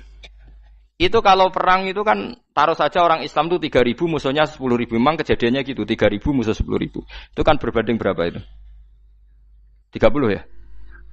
1 banding 3 ya? Nah itu dulu, pasukan-pasukan Islam dulu itu sama-sama seperti soft sholat. Jadi memanjang. Ya akhirnya perang itu kelihatan sekali mana yang sedikit, mana yang banyak. Habis Khalid strateginya dirubah. 100 orang di depan, anggap saja gitu. Pokoknya tak kayak gambaran coro Jawa paling gampang. Lagi mau kitabnya malah bingung loh. 100 pasukan kuda yang di depan itu disuruh negarkan kuda. Disebut fal mughirati subha itu. Yang itu wal adiyati napa? Dobha fal mughirati subha itu. Jadi pokoknya anggap seperti itu. Fal muriyati apa? Qadha itu. Kuda yang 100 di depan disuruh menegarkan. Pokoknya kon gerak sehingga debu itu banyak bertebangan. Terus pasukan yang 3.000 itu disuruh memanjang sepanjang-panjangnya. Karena di depan ini ada tegaran kuda tadi, orang kafir yang di sana itu melihatnya ada bantuan datang baru. Wih, pasukan Islam teko wakeh, panjang lagi. Dikira jumlahnya itu sampai 50.000 lebih. Paham sih kalau maksudnya? Jika wong kafir melaju perkara ini tidak mungkin kita tandingi. Orang Islam dapat bantuan baru. Padahal ya wongnya podo. Mau dari setok dirubah. Nah misalnya sing mimpin Mustafa sembah jare mati ya sahid, mati kabeh wong Islam. Nah itu artinya dia masih ingat betul. Saya dulu pernah menggunakan kecerdasan yang sama untuk mengalahkan umat Islam. Saya bersumpah kecerdasan yang sama akan saya gunakan untuk memenangkan Islam. Coba bayang nonton ning padang pasir 3.000 orang, yang 100 di depan negarno kuda supaya pandangan tidak begitu jelas. Terus yang belakangnya memanjang dari jauh kan kelihatan pasukan dapat bantuan baru. Padahal ya orangnya sama. Akhirnya orang kafir merasa wah nggak imbang. Kita ada imbang karena orang Islam dapat bantuan. Terus menang perang itu. Lah itu tobat bener gitu loh. Orang kok pas kafir cerdas, buareng Islam tobat nyapu masjid. Kayak sebariku ngaji ngantuk. Padahal zaman kafir cerdas, memperdayakan ekonomi nganti sugih bergeder. Bareng Islam terus dunia nentek melarat terus nyapu masjid, bariku sholat qobliyah ba'diyah mulai mbok poso sunat. Ya ndak apa-apa itu tapi sugih tetep kok zaman kafir sugih. Zaman Islam kere, mestinya zaman Islam ya sugih terus kecerdasan dan hartanya untuk liizatil Islam wal muslimin. Mestinya tapi ya enggak apa-apa kalau ada tobat model gitu ya enggak apa-apa. Ojo kok terus dari Gus Pak ngono ku elek ya ora ana jenenge tobat mesti apik tapi enggak fair gitu loh. Maksud zaman nakal serius, zaman tobat sekenanya itu kan fala tuti mongko joto atsira al kafirin ing pira-pira kafir fi hawahum ing dalem selera hawa nafsune wong kafir. Wajahidhum lan merangi sirahum ing kufar. Merangi maksudnya berjuang bihi kelawan Quran. Maksudnya hujjah. Uang iku nak merangi wong kafir nganggo Quran, ndak mesti perang iku nganggo pedang. Niki jelas kita bire ke wajah hidum bihi ebil Quran. Maksudnya perang nganggo Quran itu kita melatih argumentasi atau hujjah yang dengan hujjah itu jelas-jelas ketok bener agama napa Islam. Wajah lan merangi sirahum ing kufar bi iklan Quran ayat Quran itu Quran jihad dan kelawan perang atau kelawan jihad kelawan berjuang kabiran kang gede. Wa wa ta'ala wa alladzi zat maraja ingkang lepas sapa Allah al-bahraini ing dua laut. Arsalat sing lepas sapa taala huma ing al-bahraini mutajawiraini hale berdampingan. Hadza utawi iki ku adbun iku banyu sing banget segere banget manise banget segere.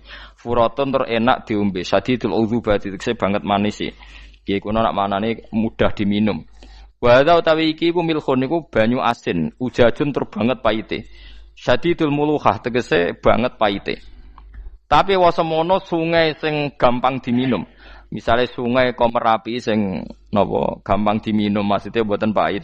Ketemu laut sing banget paite meskipun banget asine apa hakikate gawe wajah alalan gawe sapa Allah taala bainahuma antarane banyu sing napa tawar lan banyu sing asin Allah gawe barzakhon ing pemisah haji santikse pemisah. Kita ndak tahu pemisahnya piye pokoke akeh sing cerita banyak di tengah laut itu air napa tawar. Layah tali itu ora campur apa hadu masalah sijine banyu asin dan banyu tawar bil akhir iklan sing liya mergo wonten apa hajis wonten apa hajis ana pembatas. Wa hijron lan tegese pembatas mahjuron kang iso nglindungi.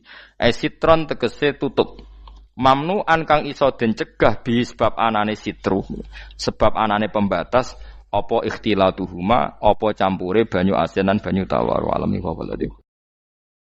Orang bermalam-malam jagungan sama teman asik itu kan perlawanan terhadap nafsu kita, syahwat kita untuk mungkin nikmati dugem di bar atau di tempat-tempat maksiat. Itu setan di Indonesia tuh kakuati sama Ki Jawa. Orang supaya enggak tertarik maksiat itu Ki Jawa cukup ketemu kancane masak terong guyon, gejol-gejolokan zaman mondok, suwengi lulus saka maksiat. Bar wis tutup. Saya akan cerita sedikit tentang tradisi hujjah. Dulu lama itu kelihatannya sederhana, tapi kalau berargumentasi itu hebat. Tadi Gus Yofur menyebut kitab Mbah Hashim itu mengharamkan kentong. Beliau masyhur itu punya kitab namanya Al-Jasus an Tahrimin Nakus. Intinya kentong itu haram. Secara dalil ini meyakinkan sekali karena ketika Rasulullah rembukan sama sahabat, kita dengan apa memaklumatkan orang kalau waktu sholat masuk? Ada sahabat yang usul pakai kentong. Dzakalin Nasoro itu Nasrani.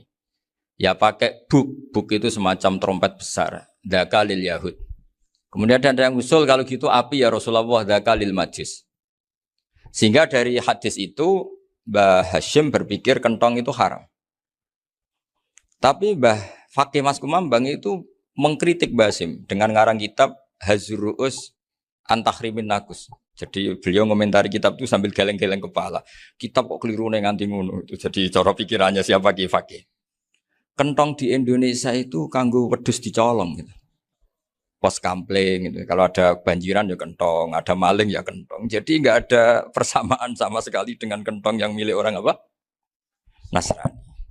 Sehingga di pondok saya itu ada kentong tapi jelek sekali. Karena itu satu-satunya cara supaya beda dengan kentong yang di gereja. Kalau elek kan mirip kentong di pos kampling. Itu ya agak-agak ilmiah sedikit. Dulu ceritanya Gus Yofur itu saya teruskan. Itu singkat cerita, itu kalau yang di kejadian di Termas itu Mbah Dimyati sudah nyuruh semua kentong disembunyikan karena mau ada Mbah Hashim. Cerita itu mukarrar di Kiai Fakih sama di Kiai Dimyati Termas. Setelah kentong dikumpulkan semua, Mbah Hasyim datang, seneng, ngiranya Syekh Dimyati ini sependapat dengan beliau, yaitu sama-sama nggak ada kentong. Tapi setelah itu ada santri yang matur, Mbah Dim pun beres, kentong pun kulo delikno sedanten. Itu di depan Mbah Hasyim. Jadi GR-nya Mbah Hasyim bahwa Mbah Dim itu sependapat akhirnya hilang. Ternyata ini akal-akalan tuh gitu. Karena santrinya matur, Mbah Dim pun beres, danten kentong beduk sudah disembut singkirkan. Itu di depan Mbah Hasyim. Saking lugunya santri, nah saking ikhlasnya agak ngerti mahalus syahid ini adalah Mbah Hasyim. Saya mau meneruskan cerita Gus Sofur. Dulu, ini cerita dulu. Dulu Mbah Mun ngaji di Lirboyo, tapi Kiai Makhrus ngaji sama Kiai Khalil Harun. Kiai Khalil Harun itu adik juga sekaligus muridnya Mbah Umar Harun. Mbah Umar Harun itu generasi kedua setelah Mbah Ghazali. Beliau menantunya Mbah Ghazali, tapi ya sudah ponaan. Sehingga tradisi ini penting karena saya berkali-kali bilang di mana-mana. Status orang tua dan mbah itu adalah terserah anak cucunya. Bukan terserah mbahnya, tapi terserah anak cucunya. Saya tidak akan bosan mengingatkan ini. Saya pernah di makamnya Nabi Yakub, itu ya dikemuli bendera Israel. Di makamnya Nabi Dawud. Nabi Ibrahim juga dekat sinagog. Sehingga Quran membela Nabi Ibrahim disebut maka anak Ibrahimu Yahudi wala Nasraniya. Karena ketika beliau berposisi di Israel, kemudian penguasanya adalah Yahudi, bisa saja makam ini ditulisi dan distatuskan ala Yahudi. Ya seperti Nabi Yakub. Nabi Yakub itu nabi yang kita yakin tentu berkeyakinan beliau orang baik, orang muslim, orang mukmin. Tapi karena didesain mereka, ya dikemuli bendera Israel. Dan disebut Abul Yahud. Karena kita tahu nama lain dari anaknya Nabi Yakub adalah Yahuda bin Yakub bin Ishak bin Ibrahim. Sehingga perasaannya orang Yahudi menjadi Yahudi itu yang ngikuti mbah-mbahnya. Nah khawatir saya ketika buyut-buyut kita kaya, buyut saya itu orang kaya dulu, namanya Badur Rahman. Itu kaya sekali, tanahnya banyak. Dulu cerita Mbah Hasyim ya kaya sekali. Mbah Maksum juga kaya.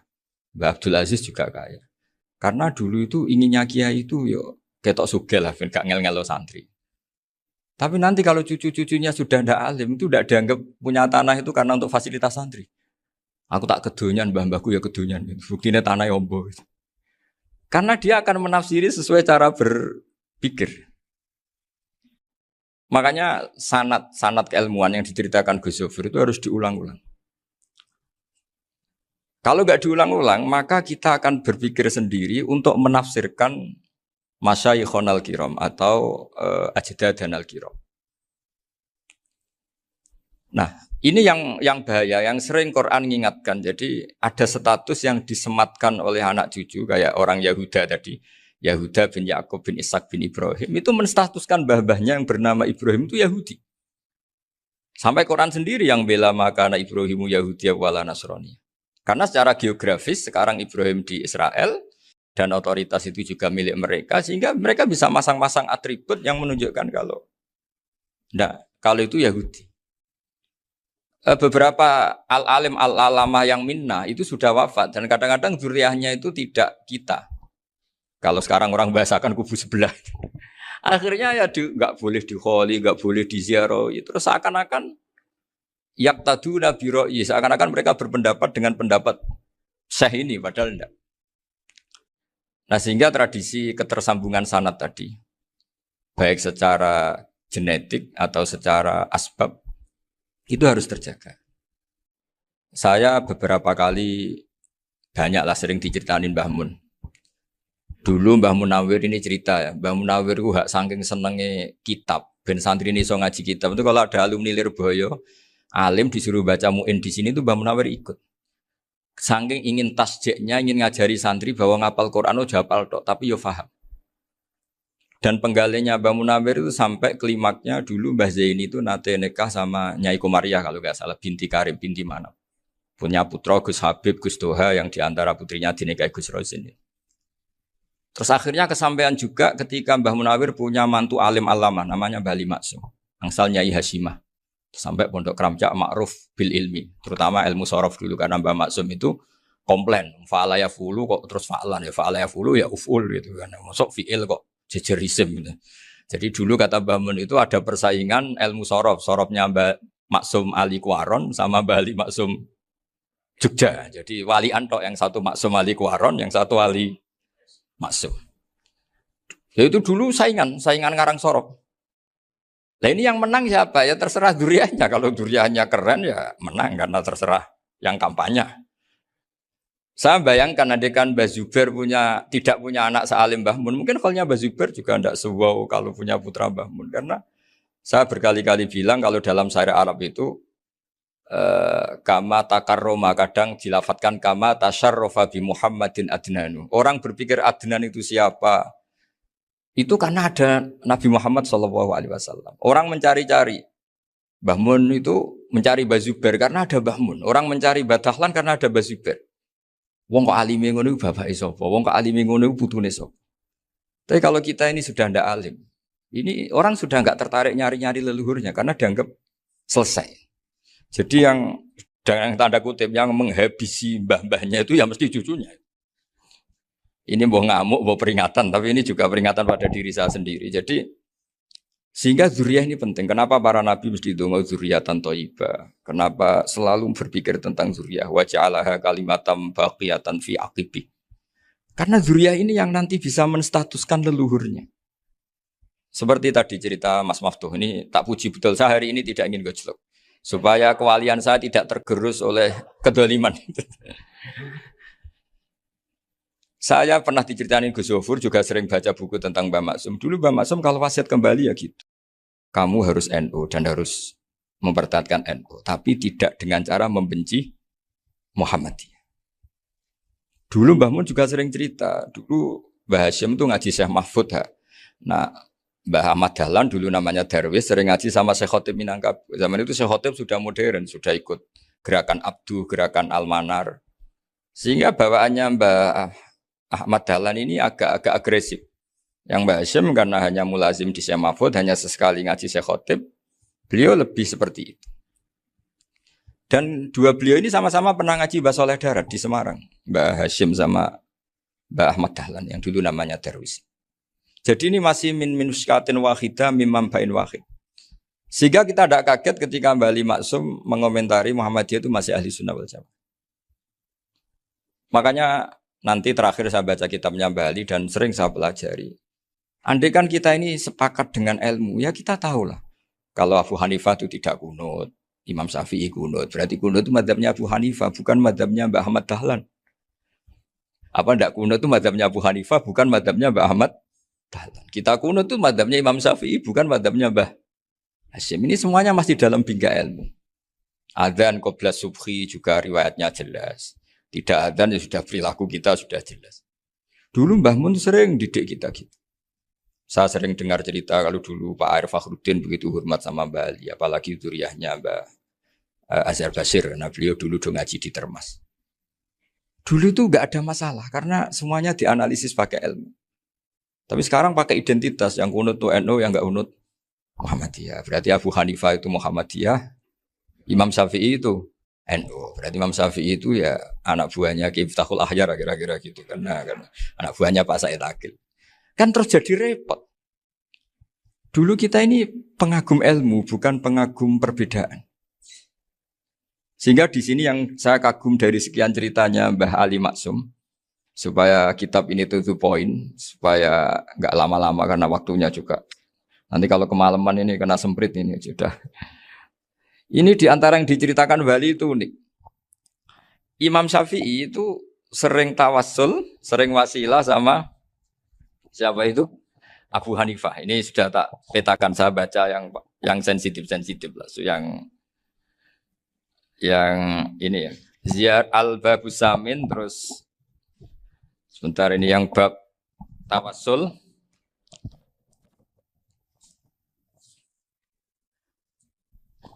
Ini di sini halaman 90, mungkin santri-santri kerap ya bisa ngecek lagi di kitab Hujjatul Ahli Sunnah. Ketika cerita tawassul, di antara yang diceritakan Mbah Ali Maksum adalah perilaku ya, bukan sekedar statement tapi apa? Perilakunya Imam Syafi'i atau ahwalnya kalau bahasa halusnya yang selalu ke makamnya Abu Hanifah untuk tawassul. Padahal Imam Syafi'i itu orang yang secara ilmu sering kritik Abu Hanifah. Jadi ini saya baca ini di halaman 100, jadi tawassul mulai halaman 9 berapa ini? Sampai halaman ini yang Qala sami'tu Syafi'iyya yaqul inni la atabarraku bi Abi Hanifah wa aji'u ila qabri fi kulli yaumin za'iran. Fa idza uridat li hajatun shallaitu rak'atain halaman 100 waji'tu wa sa'altu wa ta'ala al hajat indahu fama tab'udu anni hatta tuqda. Kanal Imam Syafi'i ayyama huwa bi Baghdad yatawassalu bil Imam Abi Hanifah yaji'u ila dorihi fayusallimu alaihi wa yatawassalu ila Allah bihi fi qada'i hajati. Terus wa yatawassalu Imam Ahmad bi Imamina Syafi'i. Jadi di antara yang diceritakan Mbah Halim Maksum itu betapa Imam Syafi'i yang terkenal sering mengkritik Abu Hanifah dalam tatanan fikih karena beliau tidak percaya ada istihsan. Abu Hanifah berpendapat adanya istihsan dan kita tahu lah ikhtilafu Syafi'i wa Abu Hanifah itu besar sekali. Tapi beliau itu tahu Abu Hanifah itu orang yang sangat soleh. Abu Hanifah itu kalau ketemu sama orang yang utang beliau itu yang lari bukan yang utang Abu Hanifah, karena takut orangnya itu izin. Jadi kalau ketemu yang utang di jalan itu yang sembunyi itu Abu Hanifah. Kenapa engkau sembunyi? Ada yang utang saya lewat, nanti orangnya malu. Jadi setingkat Rabi'ah Adawiyah itu beliau di rumah ada maling itu sembunyi. Ditanya kenapa engkau sembunyi? Malu, gak ada yang dimaling. Malu sama malingnya karena serumah itu gak ada barang yang layak dicolong itu. Itu Rabi'ah sampai dia sembunyi. Itu yang bisa niru itu Abu Hanifah. Jadi wali-wali besar ini ternyata saling menghormati dan saling tawassul. Nah saya berharap tawassul ini bukan sekedar perilaku sosial, tapi memang ada sanadnya. Sehingga terus diceritakan Bali di sini dulu istaqa Umar bil Abbas. Kata siapa tawassul harus dengan Rasulullah SAW? Dulu istaqa Umar bil Abbas. Sayyidina Umar itu tawassul istisqa dengan Sayyid Abbas. Padahal kita tahu Sayyid Abbas ini tidak nabi. Terus beliau cerita sampai Imam Syafi'i tawassul sama Abi Hanifah. Sehingga gak ada perdebatan itu kan Umar. Kalau Umar kan ada jaminan boleh diikuti karena beliau sahabat. Bali cerita tentang Imam Syafi'i yang tawassul dengan Abu Hanifah. Seargumentatif itu. Sehingga ada cerita dalam sebuah tafsir. Ya saya ulang lagi, ada cerita di sebuah tafsir. Kenapa Nabi Musa ditanya Allah, wa matilka biyaminika ya Musa? Ma'ana wa ta'ala a'lam. Tentu Allah sangat tahu yang di bawah Musa itu apa. Karena Allah tahu Nabi Musa itu grogi. Orang dipanggil Bali Maksum pasti grogi. Santri dipanggil Mbah Mun pasti grogi. Kenangan saya setiap dipanggil Mbah Mun ya mesti tanya. Yang ringan-ringan. Wis sarapan ya. Arung sarapan ya sarapan. Pas sarapan ya kan. Tanduk mangan sing enak. Orang santri ora tau mangan enak. Ya tidak pernah ngomong yang penting. Ngendikan yang penting. Nah karena Nabi Musa ini grogi. Ini sebagian tafsir. Itu ditanya yang ringan, sahaja itu gawa apa? Karena pertanyaannya ringan, Nabi Musa juga ringan. Ya Nabi Musa itu sampai lali, itu pangeran, sing ya'lamu sirra wa akhfa. Diterang. Niki tongkat Gusti. Gunane kathah Gusti tongkat iki. Qala ya aso ya atawakkau 'alaiha wa ahusyu biha 'ala ghanami wa liya fiha ma'arifu ukhra. Oh, tongkat Gusti niki penting mesti. Nggih nak. Nggih macam-macam lah Gusti. Atawakkau 'alaiha wa ahusyu biha 'ala ghanami kangge menghalokan wa. Masih terang terakhir dan yang lain-lain Gusti. Wal ya fiha ma'arifu ukhra. Sehingga akhirnya rileks. Karena Nabi Musa terus ngerti. Ternyata ketemu pangeran itu gak seserem yang saya bayangkan gitu. Pertanyaannya ringan. Itu ada ilmunya. Tapi cerita ini yang versi tafsir ini tidak yang seperti di Manaqibul Ghazali. Di beberapa kitab tentang Manaqibul Ghazali diceritakan di alam roh Nabi Muhammad SAW itu yubahi bi ummati, saking yubahinya sampai ngendikan ulama ummati ke anbiya Bani Israel. Ulama umatku itu pinternya atau statusnya itu mirip-mirip lah. Kaf itu ya mirip-mirip lah, mirip-mirip kayak ulamanya nabinya Bani Israel. Akhirnya Nabi Musa itu tersinggung sekali. Bagaimana mungkin ulama disamakan dengan apa? Nabi. Sehebat-hebatnya ulama itu kan tidak akan yabluhu darajatan nubuwah atau yartaqi ila darajatin nubuwah. Itu akhirnya, ya kalau kamu nggak percaya panggil. Yang dipanggil Imam Ghazali. Ya Nabi Muhammad juga nggak mau kalah. Gitu. Kalau manggil ulama RT ya kalah keok. Akhirnya Imam Ghazali datang. Ditanya sama Musa, Mas Muka, nama kamu siapa? Ana Muhammad bin Muhammad Al-Ghazali At-Tusi Asy-Syafi'i. Itu disebut panjang. Nabi Musa guyu-guyu. Kamu lama kok ngomong yang nggak penting. Ditanya namanya kok penjelasannya sepanjang itu. Dianggap itu satu kesalahan. Masa tanyanya nama kok ditanya. Jawabnya Muhammad bin Muhammad Al-Ghazali At-Tusi Asy-Syafi'i. Kepanjangan itu. Ketika Nabi Musa agak mencibir, agak gimana itu terus jadi Imam Ghazali, kalau ini masalah, lebih masalah jenengan. Apa itu? Yang tanya jenengan tuh Allah ya alamu sirra wa akhfa. Dan Allah hanya tanya wa ma tilka biyaminika ya Musa. Harusnya jenengan jawab aso ya titik, bukan kepanjangan. Atawakkau alaiha wa syubha itu kepanjangan. Allah tanya yang di bawah kamu itu apa?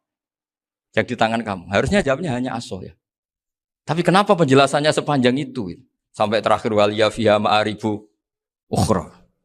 Terus pinter tenan kayak gitu. Terus Nabi Muhammad, Nabi Musa terus bilang, ya pinter tenan aja gitu. Padahal kita tidak pernah GR seperti itu kan kebetulan Imam Ghazali. Gitu. Kalau yang lain mungkin ya keok lah kira-kira. Gitu. Tapi ini cerita dalam khazanah keilmuan.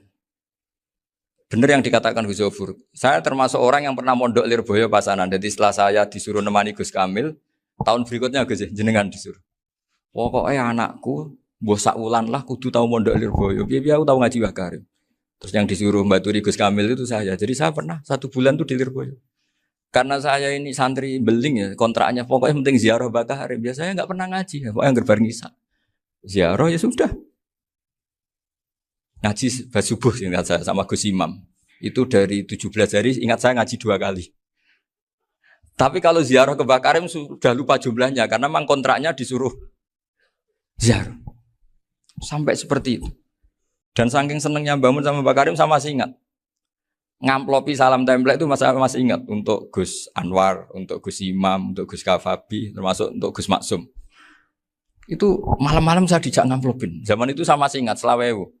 Zaman itu kos 1 bulan itu 13.000. Jadi kira-kira kalau 25.000 itu untuk kos 2 bulan. Jadi saya krusnya itu pakai kos. Saya masih ingat Mondok Sarang itu kos 1 bulan 13.000. Berarti kira-kira 500.000 itu di amplopin sendiri sama Bang. Ini untuk Gus War, ini untuk Gus Imam, ini untuk Gus. Padahal Gus Imam ini mondoknya sudah dibangun. Itu bangun hormatnya sampai untuk jatah salam template. Nah yang ribet kebalikannya, kita pulang, Gus Imam karena melihat Gus Kamil ini putrane Mbah Mun, Gus Kamil disangoni. Saya juga disangoni, karena Gus Imam dulu ngaji juga sama Pak D saya. Sama keluarga saya. Itu kata Gus Kamil setelah keluar, mau kamu nih gue abal, berarti gue aku. Karena ini penting, ini kalau sampai dianggap tukar guling, ribet deh. Jadi ditakwil sendirilah, mau kamu nih gue abal ya? Boten wis, yes berarti halal. Tapi sama Mbah Mun ya ditanya. Ditanyanya bukan apa karena untuk meneruskan tradisi bahwa kalau kiai ketemu itu ya saling memberi hadiah, saling itu sudah faqatimu baina adena suwakum apa? Sedekah. Sehingga ketika Kapya ini punya Bali Maksum alim alama, kemudian melahirkan murid-murid yang juga ipar kayak Mbak Warsun bisa ngarang apa? Kamus Al-Munawwir, Pak Bik juga punya karangan Kamus Al-Mu'asir. Saya itu punya semua. Karena ini adalah buah dari bahwa kita ini tidak kalah sama produk-produk yang di sana. Bahwa produk di kita ini sudah cukup untuk mengantarkan orang menjadi alim alam. Dulu Mbah Zubair ke Mekah ya sudah alim alam. Gus Zofur ke Al-Azhar sudah alim. Semua teman-teman kita ke Mekah itu sudah alim semua. Padahal produk mondoknya ya tadi. Mau digojlok kiai ini, terus mangkel keamanan biasanya. Biasanya musuh besar pondok itu keamanan. Jadi bukan berarti gojlok ibunya Gus Maftuh enggak. Biasanya keamanan itu musuhnya apa? Banyak. Itu tradisi keilmuan itu harus dijaga dengan hujjah dan dengan tadwin, dengan pembukuan. Saya punya sekian cerita ya. Misalnya dulu kita mungkin iskal itu janggal. Kenapa sih orang Islam tukaran sama orang Islam? Sehingga di antara doa Nabi yang enggak dikabulkan Allah, enggak boleh dikabulkan sama Allah enggak boleh, bukan berarti enggak mustajab. Redaksinya famana aniha, memang enggak boleh. Redaksinya bukan falam yastajib lahu tapi famana aniha. Di Al-Marrah As-Salisa ini Nabi dilarang. yaitu melarang umat Islam itu jangan sampai tukaran sama umat Islam sendiri. Itu kata Allah, ya tidak bisa kata Allah, kalau itu tidak saya kabulkan. Itu dulu guru-guru kita nyontohkan sederhana. Kira-kira kalau saya tukaran wek Gus Zofuru, Mbah Mun luwih ikhlas dibanding ditukari wong liya. Nak ana kakak ditabuk adik, wong tua luwih ikhlas dibanding ditabuk tangga. Barokahnya membaca kita lebih mentoleransi. Kalau ada Mbah Hashim dikritik Mbah Fakih Mas Kumambang, kita ikhlas itu. Tidak dikritik guru PAUD, itu kan. Atau dikritik orang-orang yang nggak bisa ngaji. Artinya ternyata keliru kita bilang kiai kok tukaran. Justru bagus kiai tukaran. Dibanding kiai dikritik guru PAUD atau dikritik orang-orang yang nggak bisa baca kitab. Akhirnya barokahnya baca kita menjadi tahu. Dulu Mbah Mun sering cerita, ini masih cerita silsilah ya. Jadi Mbah Ali Maksum tadi kita tahu di antara guru besarnya Mbah Ali Maksum tentu Mbah Mahfud Termas. Beliau adalah adik dari Kiai Mahfud Termas. Mbah Dimyati ini adik Kiai Mahfud Termas. Itu punya saudara namanya Abdul Razak, juga punya saudara namanya Dahlan. Itu yang membawa Thariqah Syadziliyah di Solo Raya. Yang sekarang alhamdulillah diteruskan Gus Wafi. Dulu di antara pesannya Mbah Mun ke saya, hak Wafi kandani kon ziarah ning Mbah Dimyati. Mergo Thariqah Syadziliyah dulu itu yang bawa keluarganya Mbah Dimyati. Jadi semuanya ini masih dzurriyyatan ba'duha min ba'd. Nah pesan saya karena tadi Mbah Munawir yang termasuk orang pertama yang bawa Quran, bawa Qiraah Sabah. Kenapa saya bilang termasuk? Karena kalau bilang paling pertama ini nanti butuh data. Dan itu agak kerepotan lah. Tapi yang jelas mimman istahara lah. Mimman istahara yang membawa Sabah ke sini itu adalah Mbah Munawir. Terus beliau ngajarkan diantaranya ke Mbak Arwani pakai kitab Satibi, pakai kitab Nazmus Satibi. Terus Nazmus Satibi itu diteruskan oleh Mbak Arwani, ditulis. Yang nulis dulu Mbak Dola Salam. Bapak saya itu murid Mbak Dola. Dulu Mbak Dola sebelum ke Mbak Arwani ngaji sama Ki Said di Sampang. Bapak saya sebelum ngaji di Mbak Dola sudah hafal Quran lewat buyut saya sendiri namanya Ki Zubaidi. Yang Ki Zubaidi akhirnya jadi menantunya Mbak Ahmad Su'eb. Jadi buyut saya kandung ini namanya Sofiyah, itu angsal keluarga Lasem yang adiknya. Sofiyah ini punya adik Badi'ah yang jadi ibunya Ki Sahal. Terus Ki Sahal punya Mbak Yu namanya Muzayanah, punya di Garwo Ki Mansur punya anak Gus Qayyum.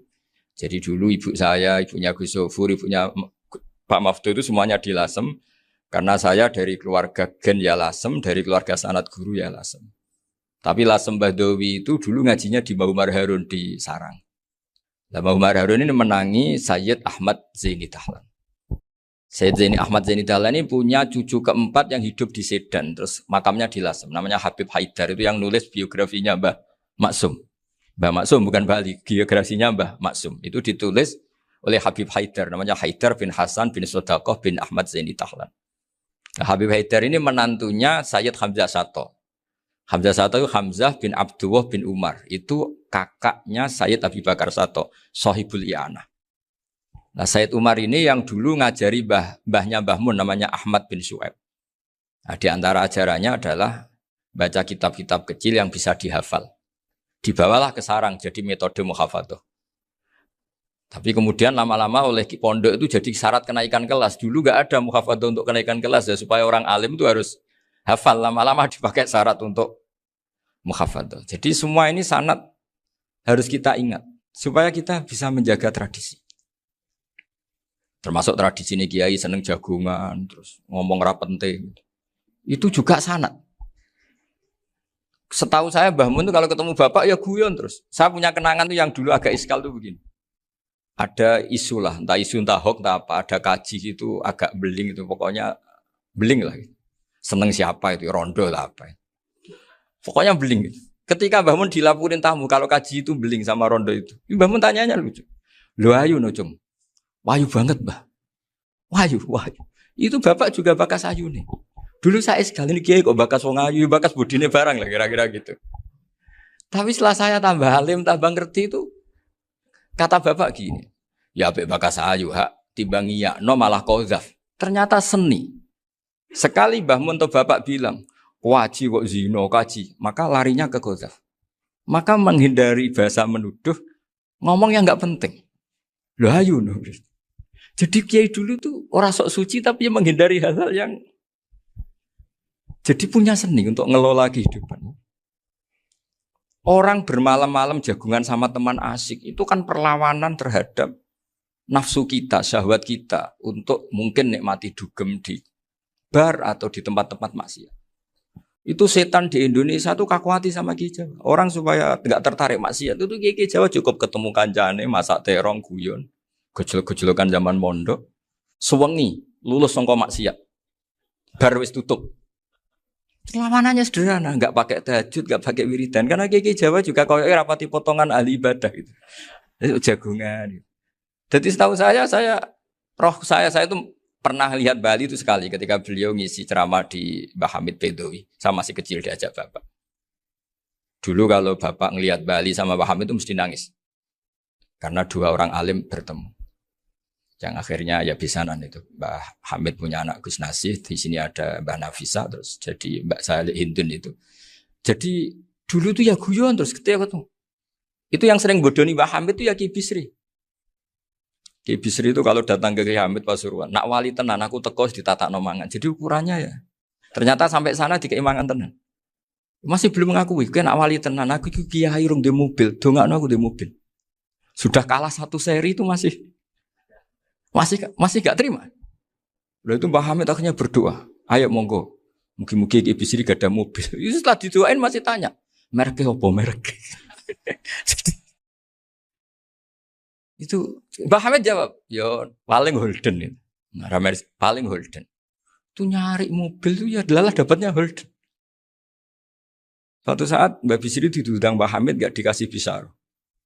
Karena utangnya sudah banyak Mbah Hamid. Mbah Bisri ini utang tadi, utang doa tadi. Itu ya gak dikasih bisar. Ya gak mau kesang apa-apa kelambimu kayak aku. Didol sama muhibbinya Mbah Hamid. Itu harganya melebihi jatah bisar. Ketemu Mbah Hamid. Kang, susu Kang, mergo. Jadi dulu itu rileks, makanya ini yang diceritakan ke Zofur. Sebetulnya kalau kiai-kiai itu bersanat itu ya rileks, hidupnya itu rileks. Karena rileks ini perlawanan terhadap kemungkaran. Saya dulu musyawarah sering sama Gus Zofur usul fikih. Itu jelas di antara yang ditulis Lubil Usul itu. Ya kita tahu tadi misalnya sanad usul fikih, Mbah Ber itu sangat al-usuli, Kiai Zubair Dahlan, abahnya Mbah Mun. Punya murid di antaranya Kiai Sahal. Kiai Sahal punya karangan Thariqatul Husul, fi syarhi Lubil Usul. Itu Thariqatul Husul itu beliau ngendikan dalam mukaddimah bahwa saya bisa mensarah ini berdasar ngaji maknani sama Mbah Zubair. Terus beliau mengutip sarah itu dari kitab Nailul Ma'mul. Beliau ngendikan binus khotin khotiyah ghairi matbu'ah. Dan itu ditemukan di Kiai Mansur di Lasem. Karena Kiai Mansur iparnya Mbah Sahal. Mansur bin Khalil itu di antara katibnya Syekh Mahfud. Jadi semuanya ini sambung. Mbah Ber saking ahli usul fikihnya, kalau ngajar usul fikih itu kalau guyon takriran saya ini lebih memahamkan ketimbang sarah. Ya sudah terus Mbah Zubair Kiai Fakih terus Syekh Mahfud. Di sini Syekh Mahfud termasuk orang yang dekat Mbah Munawir sampai putrane Mbah Mahfud namanya Gus Muhammad dibawa Mbah Munawir, kemudian mondok di Termas di antaranya terus dinikah jadi menantunya kalau nggak salah Haji Taslim di Betengan, kemudian sekarang juriannya Mbah Mahfud di Betengan. Ini nggak boleh hilang secara sebab. Itu diantara di usul fikih diterangkan. Ketika diantara 5 hukum itu ada yang bernama mubah. Mubah itu boleh dilakukan, boleh ditinggalkan, dan kalau dilakukan ya tidak berpahala, tidak disiksa. Itu ada ulama yang protes. Protes nggak bisa seperti itu. Ithma min mubahin ila wa tahaqqaqu bihi tarku haramimma. Fail zamu minas sukun tarkul qatli wa minas sukut tarkul qadaf. Tidak bisa, mubah itu tidak ada. Kalau kiai jagungan semalaman, itu Allah ngitungnya itu hada taroka dugem, wahada taroka delok dangdut, wahada taroka kada wakada. Oh itu luar biasa. Dan kita ngikuti yang seperti itu saja. Gak usah tahajud, gak usah witir telulas, kaya ora kuat timbang gremeng. Sewengi jagungan, setan ngenteni kita tergoda maksiat, ternyata maksiatnya sampai tutup, kiainya masih apa? Jagungan. Jadi jagungan saja ada ilmunya bahwa itu perlawanan terhadap tarkul ma'asi. Sehingga bagaimana Anda katakan mubah ini mubah, toh gunanya adalah tarkul haram. Meskipun efek mubah juga bisa tarkul wajib, wae bojo blonjo turu. Karena Wayang ngurmati ibuke turu. Itu halal wajib. Jadi mubah itu resikonya ya bisa tarkul wajib, bisa tarkul haram. Sehingga kalau sanad ini terjaga secara baik, secara kultur, saya sering juga sakuan sama Gus Yofur, itu mesti tak niati gitu. Jagungan wong alim gue ibadah dan menikmati ibadah adalah dakbul aulia wa dakbul ulama. Kata Imam Ghazali, pada akhirnya waqud buhadatin al istilzat bil mubahat. Kata Imam Ghazali, pada akhirnya qutbu hadaddin, madaru hadaddin, pokok dari agama ini adalah melawan kemaksiatan dengan kita menikmati al-istidzat bimubah. Kita menikmati sesuatu yang dibolehkan Allah Subhanahu wa taala. Dan seperti ini itu bisa qasmu dhuhri syaitan, bisa menghancurkan punggungnya setan. Karena kalau melawan setan dengan ibadah ini kadang kita capek selain isra potongan. Tapi nak kangkang ning komplek H gitu jagungan mbek kancane, ngenang melarate, mbok ngenang ora sekolah ramunggah, kenangan sing ramunggah diarani istiqomah. Gitu kan diarani tulus zaman, kok sing munggah dianggap kesusu. Saya ini punya pondok Quran, kalau ada yang hafal 3 tahun mesti digojol kancane. Gak apik kesusu itu. Kesusu itu mesti tidak barokah karena tergesa-gesa apa? Hatam. Sehingga yang enggak hatam-hatam itu kayak partai mayoritas. Ini yang partai tulis zaman katanya. Ahli sobri katanya. Akhirnya di pondok gara-gara itu mau guyon, tapi enggak ada stigmasi yang enggak naik. Di pondok sarang itu saya punya temen itu banyak yang sekelas dengan saya, sekelas sama Gus Kamil, akhirnya sekelas dengan Gus Sofur. Padahal saya ini kakak kelas. Saya temannya, Gus Kamil temannya Gus Sofur. Ini anak ini enggak pernah naik. Itu enggak dicibir di pondok. Karena guyonan tadi. Guyonan bahwa ini bagian dari bentuk apa? Istiqomah. Nanti yang goblok juga tenang. Karena kiainya cerita, kadang santri goblok ya barokah. Di sini pondok akeh santri ora tau sinau ning omah dadi kiai gede. Selalu kiainya tuh cerita seperti itu. Akhirnya sing goblok ya bangga dengan kegoblokannya. Iya, jadi kiai itu orang yang meskipun guyon ini barokahnya Masya Allah. Dan setahu saya kiai-kiai alim itu ya senengannya guyon karena tadi guyon itu luar biasa. Bapak saya itu kalau pesan sama saya itu enak ngaji es guyon nice. Wong ning omah mikir utang, mikir wedi bojo macam-macam kok ngaji mbok jak nangis pisan, nangis ping pindho katanya. Sudah jak guyon ae. Paling gak lali. Dan beliau punya dalil kul bi fadlillah bi rahmati fa bidzalika falyafrah. Jadi jangan sampai orang ini farah bil maksiat, jangan sampai orang itu. Dan ini yang saya kenang dari sekian cerita murid Bali. Mbah Ali Maksum ya senangane guyon. Gojol-gojolkan mbek santri guyon. Ini saya maklumatkan ke semua santri beliau bahwa ini bukan sekedar guyon, tapi al-istilzat bil mubahat. Ini adalah perlawanan terhadap setan karena banyak orang bisa senang tuh kalau nunggu maksiat. Ini bisa senang dengan sesuatu yang tidak maksiat. Itu kayak apa hebatnya? Makanya Nabi itu kalau ketemu sahabat ya sering ngendikan yang ringan-ringan. Ya Umar ma'afalan duher jong mana piye ijek. Kalau ketemu anak kecil ya. Nanti ketemu yang tua-tua yang sudah enggak bisa mikir ya cerita-cerita saya mohon sekali murid-murid kerap ya. Jangan hanya ngaji fikih. Kalau hanya ngaji fikih itu posisi Abu Hanifah itu seakan-akan nyuwun sewu orang yang sangat tidak ahli hadis. Karena beliau di situ kelihatan kalah sekali dengan Imam Syafi'i. Apalagi di perdebatannya Muhammad bin Hasan Asy-Syaibani dengan Imam Syafi'i itu kelihatan sekali betapa Abu Hanifah itu orang yang nyuwun sewu ditinggalkan dalam ilmu hadis. Sampai beliau hanya dapat gelar min ulama ahli ra'yi, termasuk ulama yang kuat logikanya. Juga harus baca kitab-kitab seperti ini. Ternyata di balik Imam Syafi'i mukhalif pada beliau di bab-bab fikih, perilakunya sangat hormat. Sampai beliau tuh kalau tawassul ke kuburannya Abu Hanifah. Dan beliau ngendikan an-nasu fil fiqhi iyalun ala Abu Hanifah. Semua orang yang ahli fikih itu masih anak buahnya Abu Hanifah. Saya berkali-kali cerita, mazhab Syafi'i itu alatut tadhir hanya 2, yaitu alma wa turab. Abu Hanifah nambahi wanar. Alasannya Abu Hanifah orang mukmin yang dosanya banyak itu dibakar di neraka dan alasannya Allah litadhirihim untuk mensucikan mereka. Jika pikirannya Abu Hanifah an-nar itu min alatit tadhir. Apa yang terjadi ketika bata itu batu bata yang dibakar di situ campur teletong campur apa-apa itu kalau sudah mazhab Abu Hanifah selesai sudah suci karena sudah ngelewatin pembakaran. Meskipun kita tidak akan kalau kehilangan air terus wudu dengan api bisa bunyak semua itu. Tapi apapun itu menjadi solusi. Sehingga saya punya kitab namanya Ikhtilaful Malik apa ikhtilafu Malik wa Abu Hanifah atau ikhtilafu Syafi'i ma Abu Hanifah. Itu kelihatan sekali kalau Abu Hanifah itu nyuruh posisinya kalah. Karena yang ngarang orang-orang Syafi'i. Tapi kalau melihat kitab-kitab kewalian, misalnya di kitab Mizan Kubro ini juga sering disebut kisah itu Bali Maksum tentang Imam Sa'roni. Berkali-kali beliau mengutip Mizan Kubro. Itu Abu Hanifah adalah orang yang sangat mukasyafah. Artinya ketika Nabi cerita air wudhu itu menjatuhkan dosa, tidak ada air wudhu yang jatuh ke kamu kecuali saat itu juga dosa kamu jatuh. Itu beliau datang ke Madharota Kufah.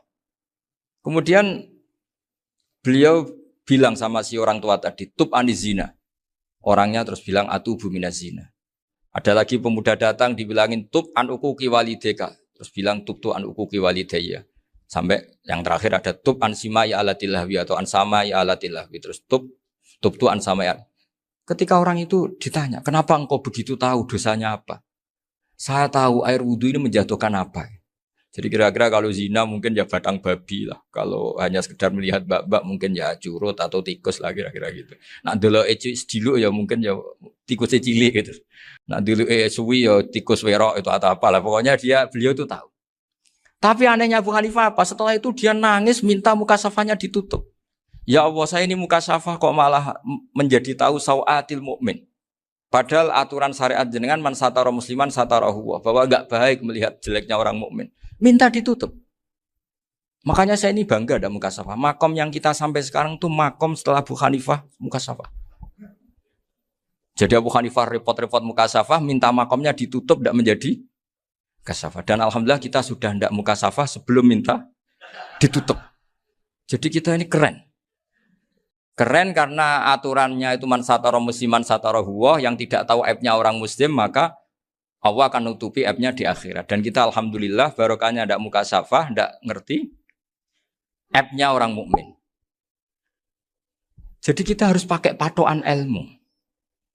Saya ulang lagi, kita harus pakai patokan. Makanya saya tahu betul ketika Kiai Hamid Pasuruan, beliau dulu ngaji Jamul Jame, ngaji Juman, Bali Maksum di sana sama Gus Habib, sama Gus Muhammad bin Mahfud. Termasuk mbah saya kandung dulu Kiai Sidik, mbah saya yang dari itu juga ngaji di Termas. Bapak saya dulu Kiai Nur Salim ngaji di Buyut Baiti. Dulu itu kawin juga sederhana, Kak, cerita Gus Sofur. Jadi bapak saya kandung itu Kiai Nur Salim itu ngaji di Mbah Baiti. Mbah Baiti itu adik kandungnya buyutnya saya dari ibu. Nah, Mbah Baiti itu teman akrabnya mbah saya namanya Kiai Nur Sam, Mbah Nur Sam. Singkat cerita terus Nur Kiai Jorabin arah-arah bekno itu. Setelah bapak saya ke Badullah mau ditawarin jadi mantu, kata bapak saya kula pun dipek mantu Mbah Baiti. Akhirnya dapat ibu saya itu. Karena ibu saya itu cucu Mbah Baiti, cucu lambung. Jadi mbahnya ibu saya itu Mbak Yunya Mbah Baiti. Namanya Mbak Sofia tadi yang dapat Mbak Idris itu. Yang Mbak Idris ini bin Umar. Ya Mbak Umar yang mbahnya Mbak Hamid. Hamid bin Abdul bin Umar. Kalau bahasa itu Fatimah binti Idris bin Umar. Dulu kecilnya Mbak Idris namanya Abdul Khalik. Kalau kecilnya Mbak Hamid namanya Abdul Mukti. Kalau kecilnya Mbah Maksum namanya Muhammadun kalau nggak salah. Dulu itu orang dulu itu namanya dua-dua karena diganti ketika musim apa? Haji. Jadi ini terjaga. Sehingga tidak ada ceritanya kiai-kiai yang jagongan kemudian santrinya itu yang agak-agak khawatir. Kiai kok sungi-sungi jagongan, gak tahajud, gak duha, itu tidak ada. Karena ini dianggap fi'lul mubahat untuk melawan mungkar. Jadi sehingga di kitab Ihya diterangkan, kamu jangan ngira orang-orang soleh ketika jagungan itu min ahlil bitolah wa takasul. Itu orang-orang yang pemalas itu enggak. Tapi mereka bisa mengasiki Allah. Bahwa dalam jagungan ketemu teman ya asik, gejul-gejulkan sama Pak Maftuh ya asik. Dan keasikan ini bentuk perlawanan terhadap keasikan harus dengan maksiat. Itu kayak apa kalau kita ngaji sampai seperti itu. Termasuk tadi yang diceritakan Pak Maftuh kitab Hunyah. Semoga beliau cerita juga pernah belajar. Saya pernah belajar kitab Hunyah khatam. Itu diantara yang diceritakan Syabdul Qadir Al-Jilani tadi kata beliau Al-Jilani dipakai Jim Al-Jilani. Ini agak beda dengan kita. Mbah Zubair itu punya kitab namanya Al-Qolaid Al-Uluyah. Beliau menfatwakan nama-nama ajam itu kamu bebas. Ajamiyun fasna bihi masyita. Sehingga kita kalau punya kiai harus mau cokolal ustukhri. Sehingga tak mau cokolal istukhri. Tirmidzi juga nasibnya sama. Qolat rawahut Tirmidziyu. Sing sitok rawahut Turmudziyu. Yang satu rawahut Tarmidhiyu. Ya karena kita keluarganya Tarmidhi apa enggak gitu. Makanya kata Mbah Mun sama masih ingat. Kata cerita Gus Zofur tadi, adabnya Gus Zofur itu cerita tentang keluarga ibunya. Padahal keluarga ibunya juga orang-orang soleh yang luar biasa. Itu kata Mbah Mun, kowe roh jenenge Imam Bukhari tahu ya. Jenenge sapa? Saya nyebut Muhammad bin Ismail bin Ibrahim bin Mughirah bin Bardasbah. Lah iya Bardasbah mbok waca Bardisbah yo. Lah cara kene mbok Parmin mbok Parlan. Jadi Bardisbah mbok Bardasbah iku cara kene yo Parmin mbok. Iku rak Mbah Fadl Senori, dadi kabeh diwaca Arab. Jenenge Mbah Umar Harun. Dhisik yo wong sarang Mbah Harun mbok kira nang yo ora roh, wong dhisik yo wong kuno ya. Jadi kalau versi Mbah Fadl, termasuk yang pertama bikin nasab Mbah Maksum itu tulisannya Mbah Fadl yang dikutip Habib Haidar tadi.